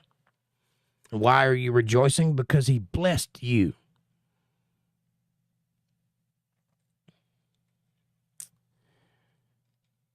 And thou shalt remember that thou wast a bondsman in Egypt, and thou shalt observe and do these statutes. All these little things, these caveats that God's laying out, they have to do them every year. So like a feast a week, every week all throughout the year, there's something else going on, because God wants them to remember being brought out of Egypt into freedom. He wants them to teach it to their children and their children to their children and their children's children. Never forget that you were once a stranger too. And ladies and gentlemen, that's where we're going to stop for today. I'm not going to go any further because we got some reading to do. Other reading. We'll pick up next Sunday on 1613. Man, I really hope that this has touched your heart. I hope that it's inspired you and caused you to want to dig deeper, to learn more, to get closer, to press ever so nearer to your Almighty Father, God in heaven. I hope that it does that. Won't you please do me a favor and take a moment and go over to rumble.com/UntetheredLive and hit that subscribe button so that I can build a channel over there and pull myself out from under the tyranny of censorship. And while you're at it, hit that subscribe button and press the bell icon so you get notifications of when I'm going to be online. Smash that like button. It's free. It's effortless. It's right in front of you, and it really does help the channel with the algorithms, and it helps us get recommended to other people. So won't you do that, please? Share this video with somebody you love. Better yet, share it with somebody you don't love. Bring them into our family. Make them part of the fold. Be part of their solutions, not part of their problems. Leave comments down below and let me know what you're thinking about. Question me, curse me, bless me, challenge me, confront me, conform with me, drink my Kool-Aid. Make your own Kool-Aid. As long as you're thinking critical, that's what I really want. Critical thought coming from that brain of yours. And hey! If you love the Word of God and you can see the value in what I'm trying to create here, and you feel led to send your tithes, offerings, or love offerings, or if you'd like to just pat me on the back and say, hey, nice job, Jake, you can do that. You can support my work. You can help me reach millions of people by going to paypal.me/jakejohnsonband, or if you're a CashApp user, you can go to $JakeJohnsonBand. Every little bit helps. It is a win-win. It's a blessing to me, but hey, it's a blessing to you too, because God, He notices these things. We do live in a reciprocal universe. Give and you shall receive. Ask and it shall be answered unto you. Knock and the door shall be opened. That's how this world works, but you have to initiate it. God's already done His part. Now, I will do everything in my power to be worthy of that support and to be confident in what I teach and to be here when you need me, day or night, 7 days a week, 24 hours a day, 365 days a year. And I thank you for your support, and I will always, always end with that very sentiment because it's true. Now, let me round out this video and answer every one of your questions and comments, and I'll start by going up to the top of the chat where I started reading and read again, because I have no idea what you guys have been talking about. So, brace yourselves. Here we go. After I take a big, long draw off this cigarette. MVTV, April says, OMG, do they? I thought that was only hamsters. What? Oh. I mess up feeding dogs pork. I wash my hands. Good boy. They eat their own babies. Lots of things do that. Bears do that. Hamsters do that. Squirrels do that. Any animal does that. Animals are not people. They do not have the same kind of soul that we have. They do have the breath of life, but it's a different thing. Animals are put here for reasons. They don't have community like we have. And God knows what he's doing. And yes, animals are in heaven. Very popular in Helena, says MVTV. Sells out in hours. Governor usually comes. We had David Letterman and Tom Brokaw do video intros at first. Wild times, plus the theater served alcohol, which saves us each time. We're talking about his comedy troupe that he was once in. Patrick says, after finding Christ, but before living in the ranch, Hakadesh, the rock Hakadesh, stop speaking English. I don't know what that is. I have slaved on a hog farm in my long travels. Yes, I have slaved in a power plant and on a construction site and in a yard. Pretty much anywhere I've ever worked has been slavery. We had hamsters when I was a little girl, says April, and they had babies. The next day I woke up to the babies with their heads gone and the adults were missing. I was traumatized. That's terrifying. What kind of damn hamsters did you have? Vicious Friday the 13th hamsters? Brandon says, hey, everyone. Welcome, Brandon.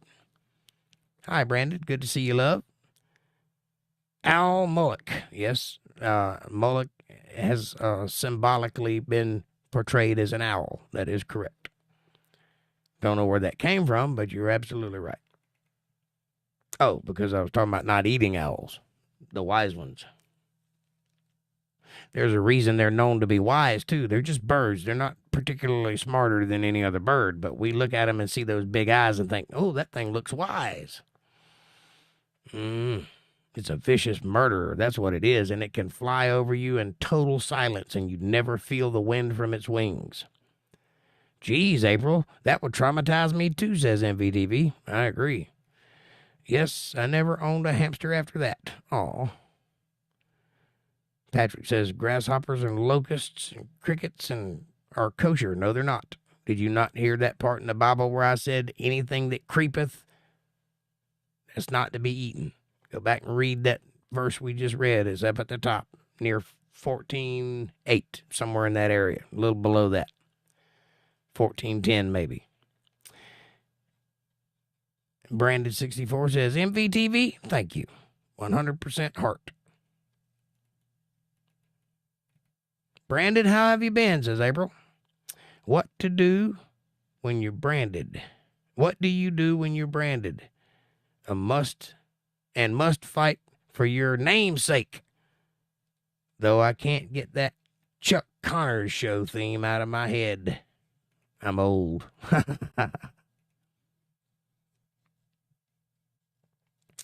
Brandon says, all right, April.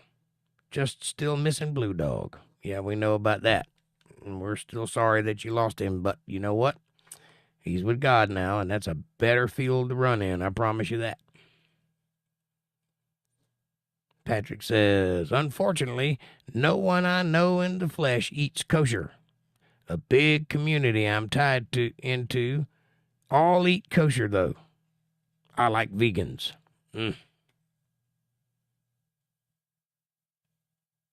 Brandon says, MPTV, I like that show. It's a good show. The state takes %40, says Patrick. Really? I did not know that. I understand love, says April. 'Twas a good one, revolving around honor, too, MBTV. Patrick says, where I am parked now has more churches than anywhere I have ever been. I've been to a lot of places. Well, maybe you should go to one of those churches and see what they're all about. You're in a church right now, so no matter where you're parked, you're virtually there. Branded 64. True MVTV society could still learn from older programs for sure. And you know, I've made that same thought by watching older shows, how much more they seem to be wrapped up in morals and values and just pride and honor. And they just don't make shows like that anymore. They all seem vapid and vacuous. I don't understand. I don't understand where that sentiment went. At one time, we were a proud, strong nation, and we cared about what our people saw on TV at night. Don't seem to be that way anymore. It all seems to be pessimistic or what's the word I'm looking for? I can't think of the word. You know, a future that's bleak and everything's bad and everybody out for themselves, and can't think of the word, but you know what I'm saying. Nihilistic. That's the word I was looking for. Patrick says, want a link to a great Hebrew class. Hebrew Hawaiian. Come on, I want to lay ya. Leaky leaky. That's all the Hawaiian I know. Aloha and howdy. I watched Magnum P.I. I'm pretty much an expert. I'm just saying. Pretty good on the Hebrew, though. Do ye not know? Ye, spelled like a true Southerner, are the temples of Yah. If it were not truth, I would not tell you, Yeshua. Not in the book we're reading, but true. Amen, says April. It's an upside-down kingdom compared to this worldly kingdom. Praise God. YHVH, Yahweh. Now, that's actually upside down itself because we live in the upside-down world. It's God's kingdom that's right side up. But your point is made, and I agree with you. Hallelujah, says Patrick. Brandon says, so many false preachers loved yet. We covered that one. Yes, a righteous leader should be taken care of. Yes, but he should be righteous. Never follow a fool. Never follow somebody that would not do anything he asked you to do or hasn't already done.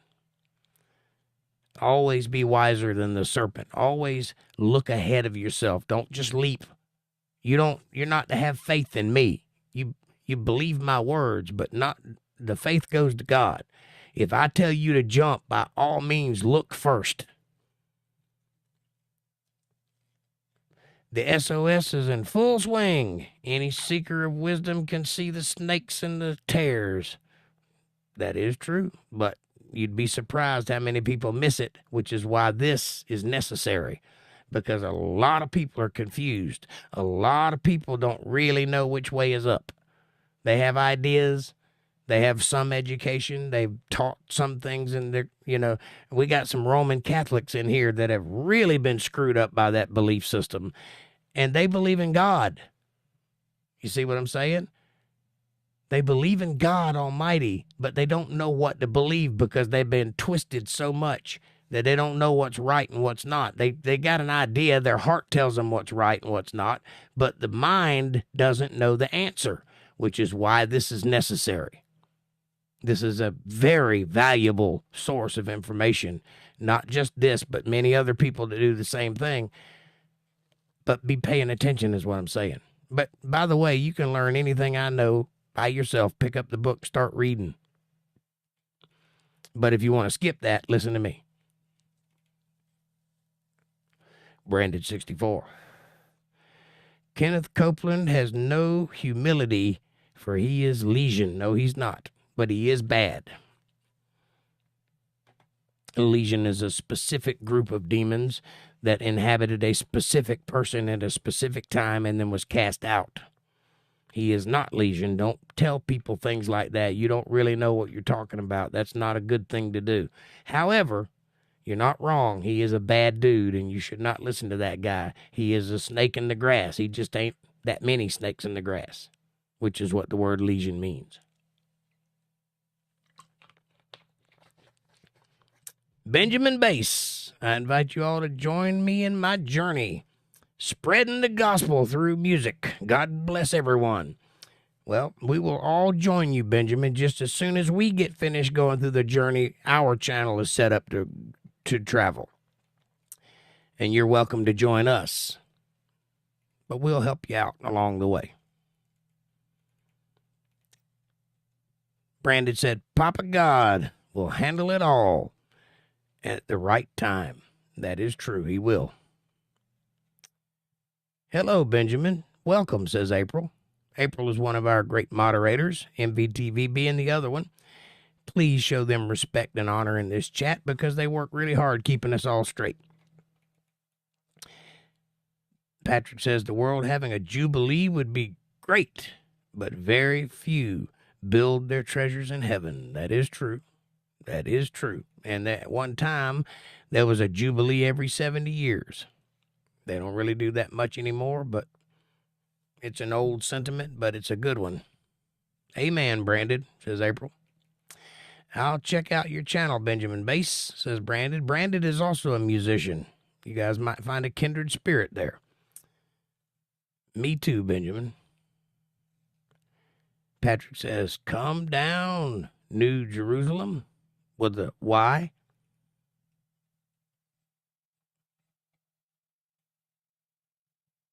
Kevin, are you still in the chat? Patrick says, I love chapter 20. Been a couple of months since I read. I hold disdain for the current Babylonian government. I hold disdain for all Babylonian governments and American ones too. 613 laws, 613 laws. There's a lot of them, that's for sure. Looks like a kindred spirit to me, says MVTV. I agree. I just subbed, Benjamin. Everyone hit that like button and sub and share, and let's keep going right here. Also, and go to rumble.com/UntetheredLive if you get a minute and you feel obliged to do so. But also, all these links that are in the comments or in the chat, if you care to, take a moment and go visit them, because in each one, there's a wealth of information that will serve to better or bolster your current existence. These are all good people. I don't have bad people in my chat, and if I do, they won't stay very long. So it's a good thing to support your community and to help out wherever you can, or just be available. Just visit. So it's just plenty good enough. If we all do that, everybody gets taken care of equally, and that's what we're after here. Patrick subbed to you, Benjamin. Man, you made out like a bandit tonight, Benjamin. I'm glad you dropped by. Also, if you'll take a moment to go visit all these, you might do better.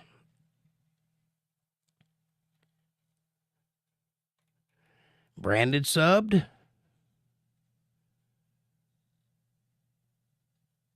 There's more of those non-English words from Patrick. Gad and Dan here, huh? April says, amen, Jake. Thank you, ma'am. Yipper, buddy, brother. I love you guys. Patrick says, I have been used and robbed by rich people. I learned my lessons. I have deep disdain for persons, wish I could end all contracts. Well, if you did that, the world would be chaos. Contracts help keep things in line also. It's the bad contracts you got to worry about, but there are good ones. April says, yes, Patrick, I understand that totally. A YouTube friend paid the vet bill for Blue Dog. That's awesome, Brandon. That was kind and needed, so thankful. 100% heart. Man, that's awesome. I'm so glad you got a friend like that. Yeah, man. April says, wow, that's a blessing, Brandon. For sure. I agree. Brandon said, I'm so grateful. April says, I'm choking up. Patrick says, I wish more people lived in the Word these days, as do I. And it's our job collectively to get as many people as we can to do that very thing. And we're doing it by this channel and our personal lives. And anytime you put your face in the Bible, you are living in the Word. April says, I agree. Me too, love. Only God is sovereign. I'm a sovereign servant. Well, Patrick, that's deep. Brandon said, her name is April 2. Her and her husband just lost their gypsy dog. Oh. There's too many dogs dying right now. MVTV says, Patrick, I hear that. I once declined a $50,000 contract because it would have cost my soul. Business gurus that were nothing but greedy con men. Well, some of you that know me personally know that the reason that I'm not famous right now is for that very same reason, because the price was too high. The cost. Sometimes you have to consider what that cost is and really weigh it against what you're trying to achieve and if it's worth it. And it's not worth it if that cost is your soul. And sometimes there are things in this world that cost your soul. And if you're foolish enough to fall into it, you'll end up losing that soul. So I'm proud of you for seeing it and making the course correction to get away from it. $50,000 sounds like a lot of money. It don't mean a damn thing in comparison to that soul. You have one living soul and it belongs to God. You really can't sell it. It's not yours to sell, but you can lose it. You can lose your lease on it. That's for sure. And I'm grateful that you were able to make that decision. Not many people are that strong. April says, oh my goodness, wow.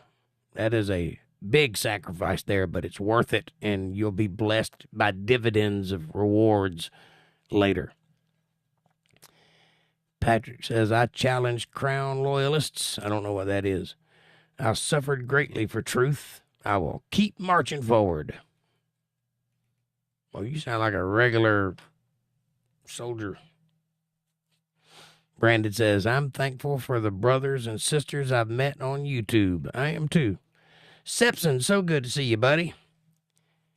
He says, earring is a slave mark, ? Did not know that. Wow. Well, now you know. It's not a mark, it's symbolic. You know, like wearing a wedding band is symbolic of the circle of your family and how, you know, you go back together and all that good stuff. The awl through the ear pierced to the side of the door. The doorpost is an important marker. It's a symbolic of your household, right? So when you pierce the ear on the doorpost, that's symbolic of that person intentionally giving their servitude to you from now on, forever. So when they wear that earring, they wear it symbolically to signify that they belong to the house, to the family. It's pretty simple, but yes, that's exactly what that means. Hello, Sepson. Good to see you. Lots of smiley faces with lots of different ailments. One looks like it has herpes. The other one looks like it has seashells on its boobies, and the other one looks like it's blowing a bubble. I don't know. I'm blind. Who am I to understand hieroglyphics? Ahoy, April, says Sepson. Ahoy, matey. Arg. I added the arg, but it sounded apropos. Brandon said his best was and is the spotless Lamb of God. That's correct. His best was and is the spotless Lamb of God, which is why he requires a blemishless sacrifice from you. Because if you give him something lame and sick, that's not much of a sacrifice, is it? The whole point in sacrificing is to lose something valuable to you, proving that the worth is greater than the cost.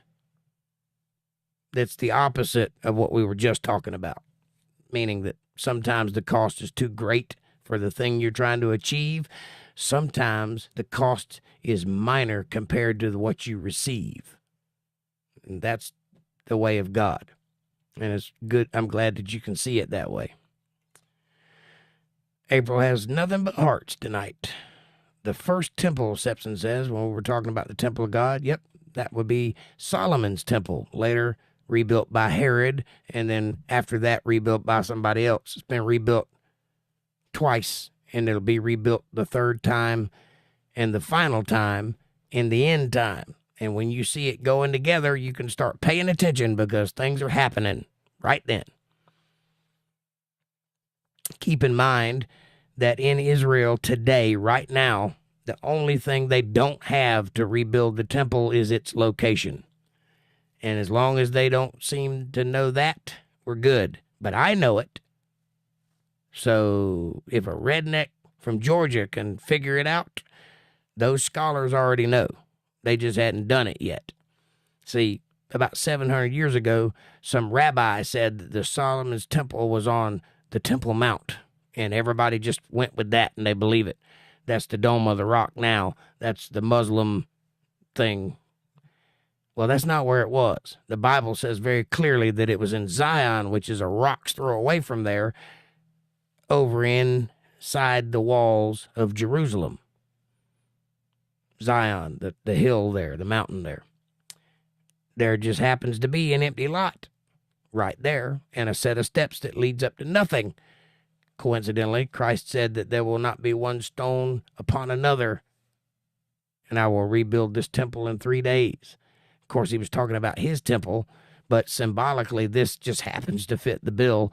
There isn't one stone upon another. That temple is gone.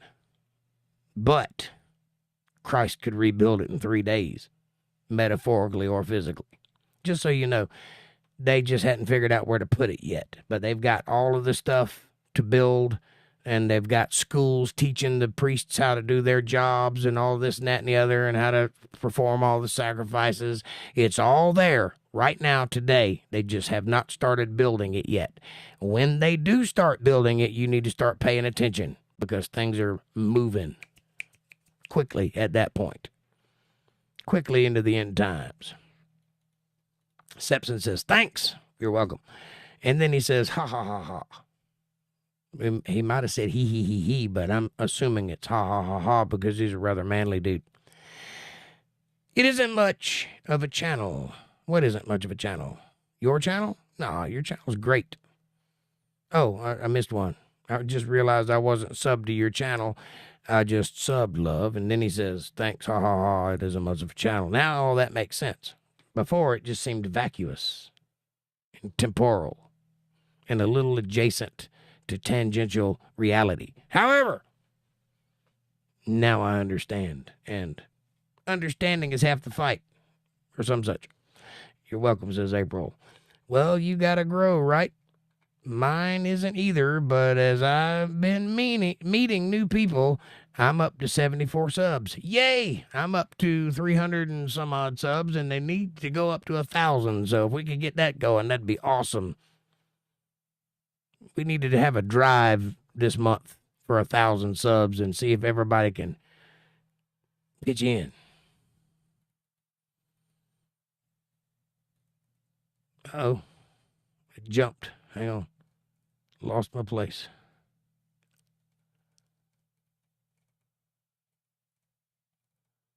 Boy, it jumped a lot.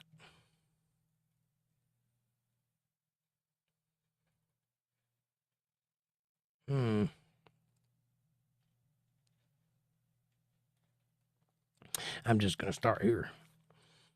MVTV says, I recall doing a big celebration video when I hit 12. My growth is glacial, but I think more people see something there than decades writing and cartooning.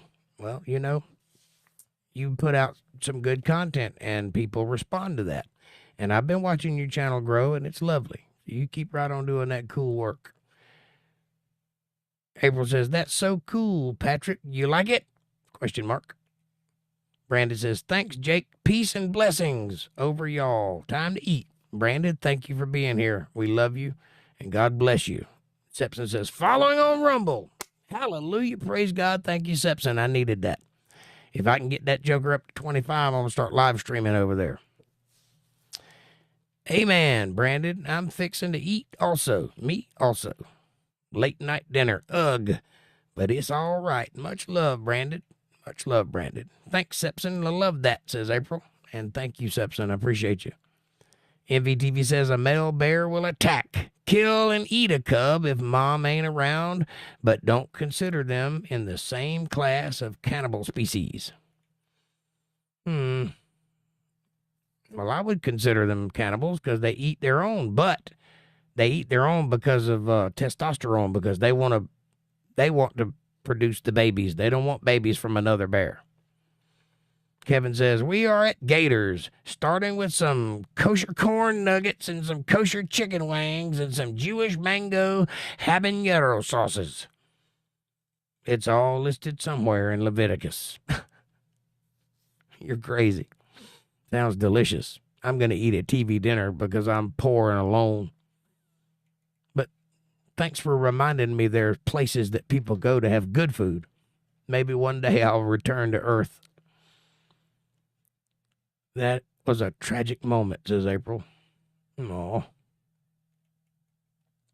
I'm assuming you're referring to the hamsters.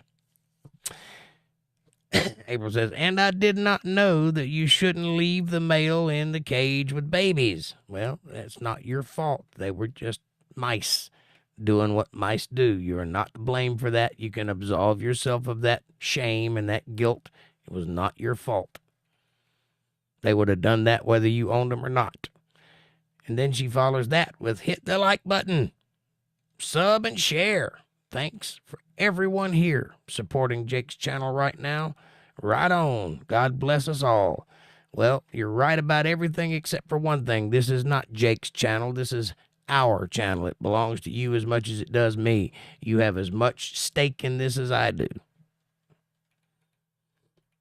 Sepson says, vapid? Such a great word. Why, thank you, sir. I thought you'd get a kick out of tangential. Dystopian. That's the word I was looking for, and I couldn't remember it. Thank you for that. There are two sides. Only one can reproduce. Hey, Sep. Two sides to every Schwartz? What are you talking about? There are two sides and only one can reproduce? I see your Schwartz is as big as mine. Ahoy, Squatch, says Sepson. April says, Sasquatch was lurking. We love you, Sasquatch. Hi, April. Hi, April. Truth be told, what's up, my brother? Welcome to the show. Thanks for coming in. You missed a good read. I'll eat that serpent's head. I believe you would. I believe you would. Just chew it right up and spit out the fangs, wouldn't you? Truth, good to see you, love, says April. Truth, my baby boy, says Caucasian. That's strange, but I like it. I like your enthusiasm. I'm digging your channel, Truth. Good stuff, says April. Truth be told says, what's up, my brother from another mother? Chilling like a villain, says Caucasian. April Rain, 100% hieroglyphics. Thank you, sister. Uh-oh. We got a sports update from Kevin Cox. The Final Four from March Madness has the FAU Owlsleys against the San Diego Liberals from Cali, and the Miami Blow It Up Canes against the Yukon Yankee Doodles. Could be an all Florida. Final two. Go Canes and Owls. Back to you, Bob. You're welcome, truth be told. Caucasian says, sounds like equality. It could be. Could be equity.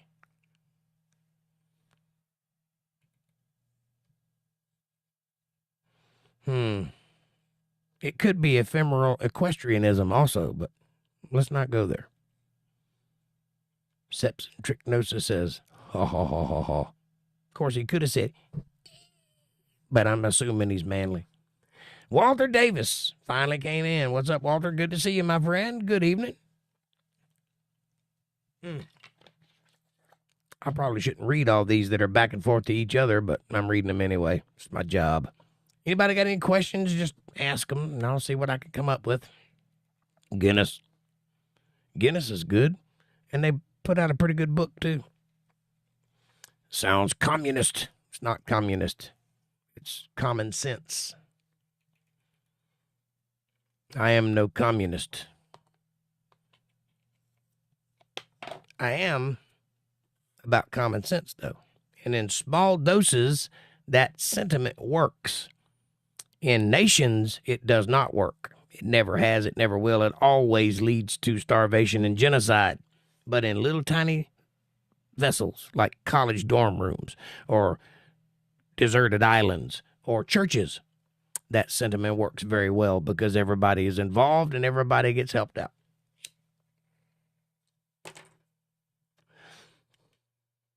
Private contractors are good. You never want to contract with the government, says Truth Be Told, and I agree 100%. Seems anarchist, Truth. Well, sometimes a little anarchy goes a long way, because that people he's talking about with the lowercase g there, they are not good people, and they do not have your best interest in mind. They are out to get you. They are Big Brother. It's very wise to watch that serpent, because that serpent will take you for everything you got if you ain't careful. Walter says, hi, Jake, Sepson, Sasquatch, April, Kevin, Truth, Branded, and named Patrick. Ahoy, Walter.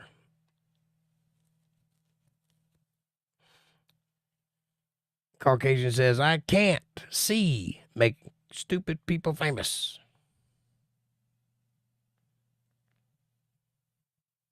It happens a lot, though, doesn't it? Truth Be Told says, LOL, Squatch. Now, I'm certain he went, ee. No, I'm just kidding. Just messing with you, buddy. Hi, Sepson. Boat will be open next week, says Walter. Aha, you guys with a smiley face, says April. Or MVTV, says Caucasian. Yeah, it jumped again on me. It needs to stop doing that. April's rolling in the floor laughing. So is Sepson, manly, laughing. Walter says the Crusaders came up with the wrong location. Seems to make sense to them as soldiers because it was the highest ground. Well, yeah, it is true. But that happened in 1066, somewhere around that area. But they are incorrect. The Bible clearly states that Solomon's temple is in Zion. In Zion, it says. David put it there. He named the city after himself, City of David. Isn't the Temple Mount thought to be where Abraham almost sacrificed his son? I believe so, Sepson. A lot of things happened in that area right there in where Jerusalem's at. That location is very important, and a lot of things have occurred right there in that small little area. Not necessarily right in Jerusalem, but right in that area. Very important place.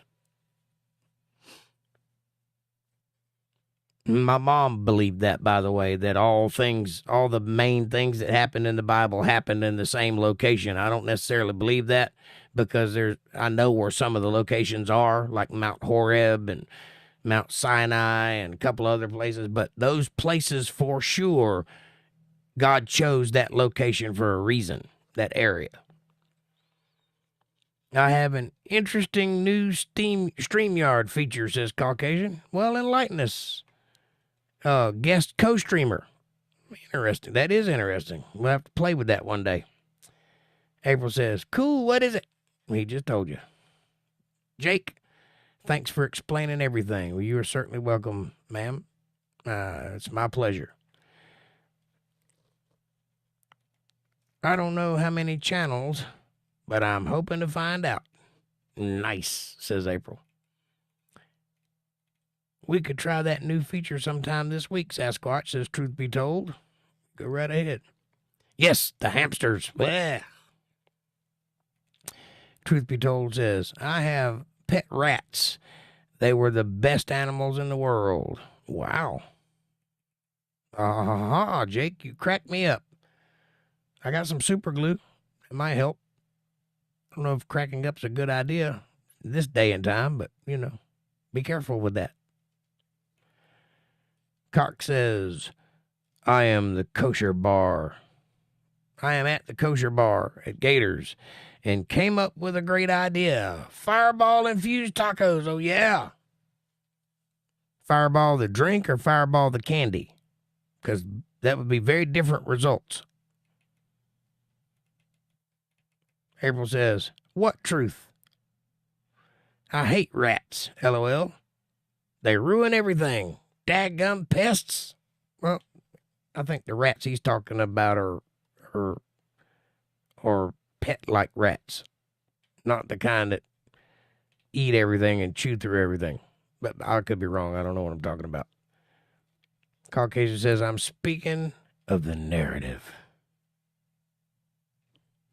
What narrative? What narrative dost thou speaketh? Thusly.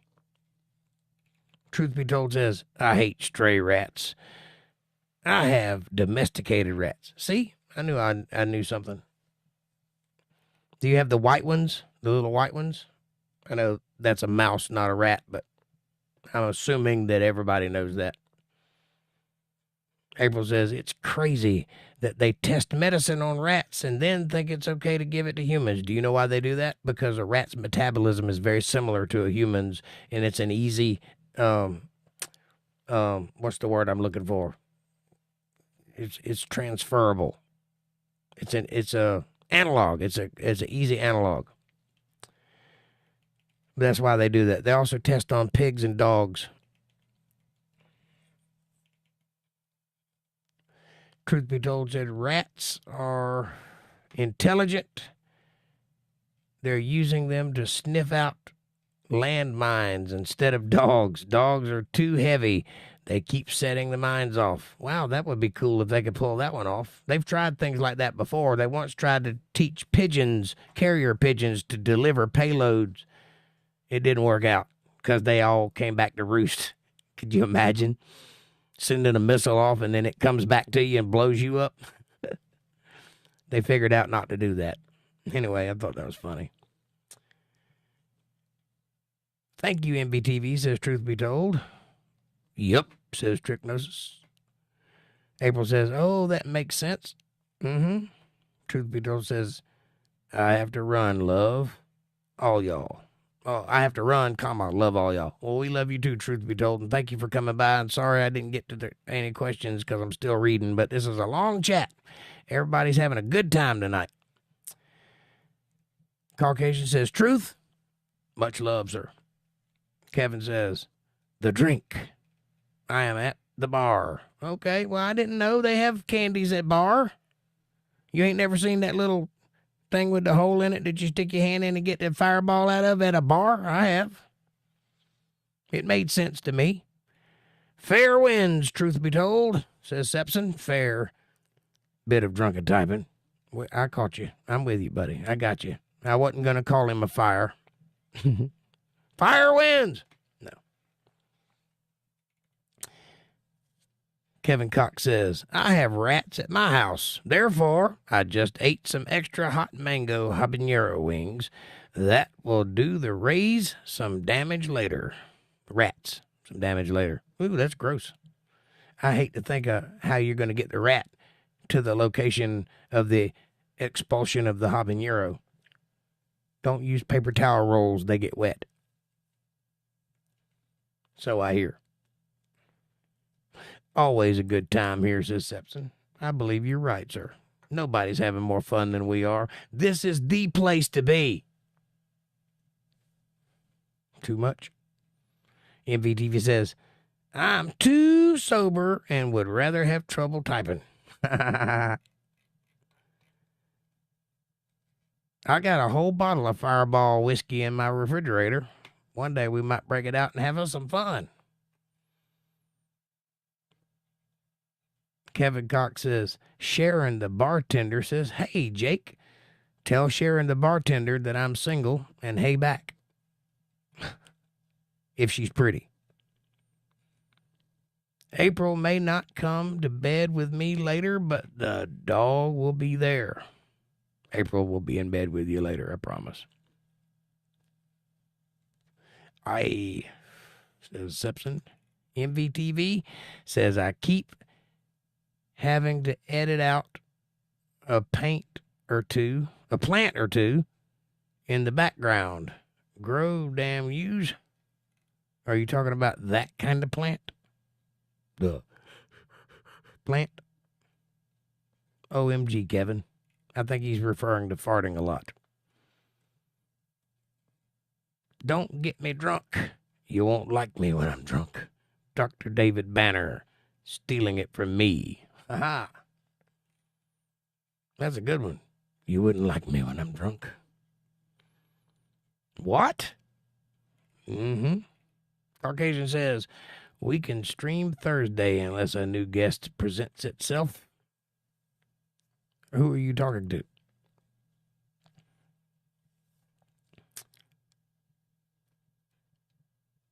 Sepson is just rolling over laughing. MVTV says, I thought it was 100% legal here. Optics. It is 100% legal there. It's locally legal, but it's federally illegal. Go figure. Government. In Spanish, it is called Gracias mucho, says Kevin. Again, me speaking English. You silly monkey. Me? Yeah, I'll stream with you Thursday if I'm not busy. I have to see my son on Thursday at 5. I'll be home about 6:30. Eat something, and I'll pop on with you. Unless somebody important comes along, is what you said. I got you.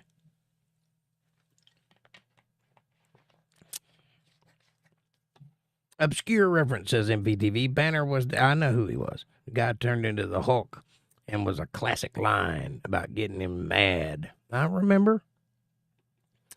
He was played by Bill Bixby and Lou Ferrigno. Tase the feds. I agree. Tase the bastards. You got that right, Sasquatch, LOL. After Dark is always open. Yeah, but I prefer to be special. I like it when, I pop in and you say, oh, Jake's here. Let's get him online. Because he's got valuable things to say and very little time to do so. Because we love to listen to Jake. I prefer that. But, I'll do your After Dark thingy if you want me to. Just loop me in with the rest of the commenters. Just kidding. That was a thought, says MBTV. Not a thought. That was a though, not a thought. You can bet I'm aware of the legalities, especially with 3 dispensaries now outnumbering the taverns. Really. I wish I'd have got into that business when it first started, because there's some bukus and bukus and bukus of dollars to be made in that business, only I didn't get in when it was cheap. Now it's not so easy to get into. I remember that show, says Sepson. Yeah. Or whatever the theme was, when he's walking with his 2 big pants on. Ha ha ha ha. Harshing my mellow, bro. I'm trying. I'm just joshing you, bruh. I don't mean nothing by it. I do enjoy this chat, though. You guys are awesome, and thank you so much for being so excitable and keeping everything going and keeping me busy. I realize there are no questions tonight, but that's okay. There's plenty of time for that. But everybody had a good conversation, and that's what matters. The channel served a purpose, and I'm happy for that. Thank you guys so much for being here. And thanks for the show, Jake, says Epson, and thank you for being here. Thank you for paying attention to me, and I appreciate you. And please come back more often. I know I don't see you a whole lot, but we miss you around here. You're a good dude. We like having you. MVTV says Ashland has less than 400 people. Typical wide spot in the road, but wow, good to see. State government is raking it in. Over 12% in taxes, unless you have a forged medical card. So I hear. Fair winds all, says Sepson, and following seas all. That's terrifying. I wouldn't want to be in the ocean. But thank you for the good tidings. Safe travels, all enjoyable evening, per usual. Cheers. April says, I love everybody and good night. Please, one last time, if you'll go take a moment and go over to rumble.com/UntetheredLive and hit that subscribe button and help me get out from underneath the tyranny of censorship, I would greatly appreciate that. And you will too, because I'll be able to say whatever I want and they can't take it down. I like that. I appreciate Rumble for that, and I promise you that in a very short period of time, Rumble is going to be the place to be. It's going to replace the nonsense. I promise you, unless something happens and they get shut down like other platforms that tried to make it did, which I don't think they can do, because there are some really big names attached now, and all the big names are going over that way. So trust me on this. Rumble is the place to watch. Out of all the other platforms, Rumble is the one to look at. So might be beneficial to have an account over there. They're free, so go get one. And, it's just another way to stay in touch. Takes about a minute or two. It's not very hard, and it's free. So chip. I love you guys. I'm going to bed. Thank you so much for being here. I appreciate every one of you. Each and every one of you are valuable to me, valuable to what I'm trying to build here. And I hope that you'll all stay with me a long time. Now, I bid you adieu. God bless, good speed, fair weather. Peace be with you. And thanks for watching.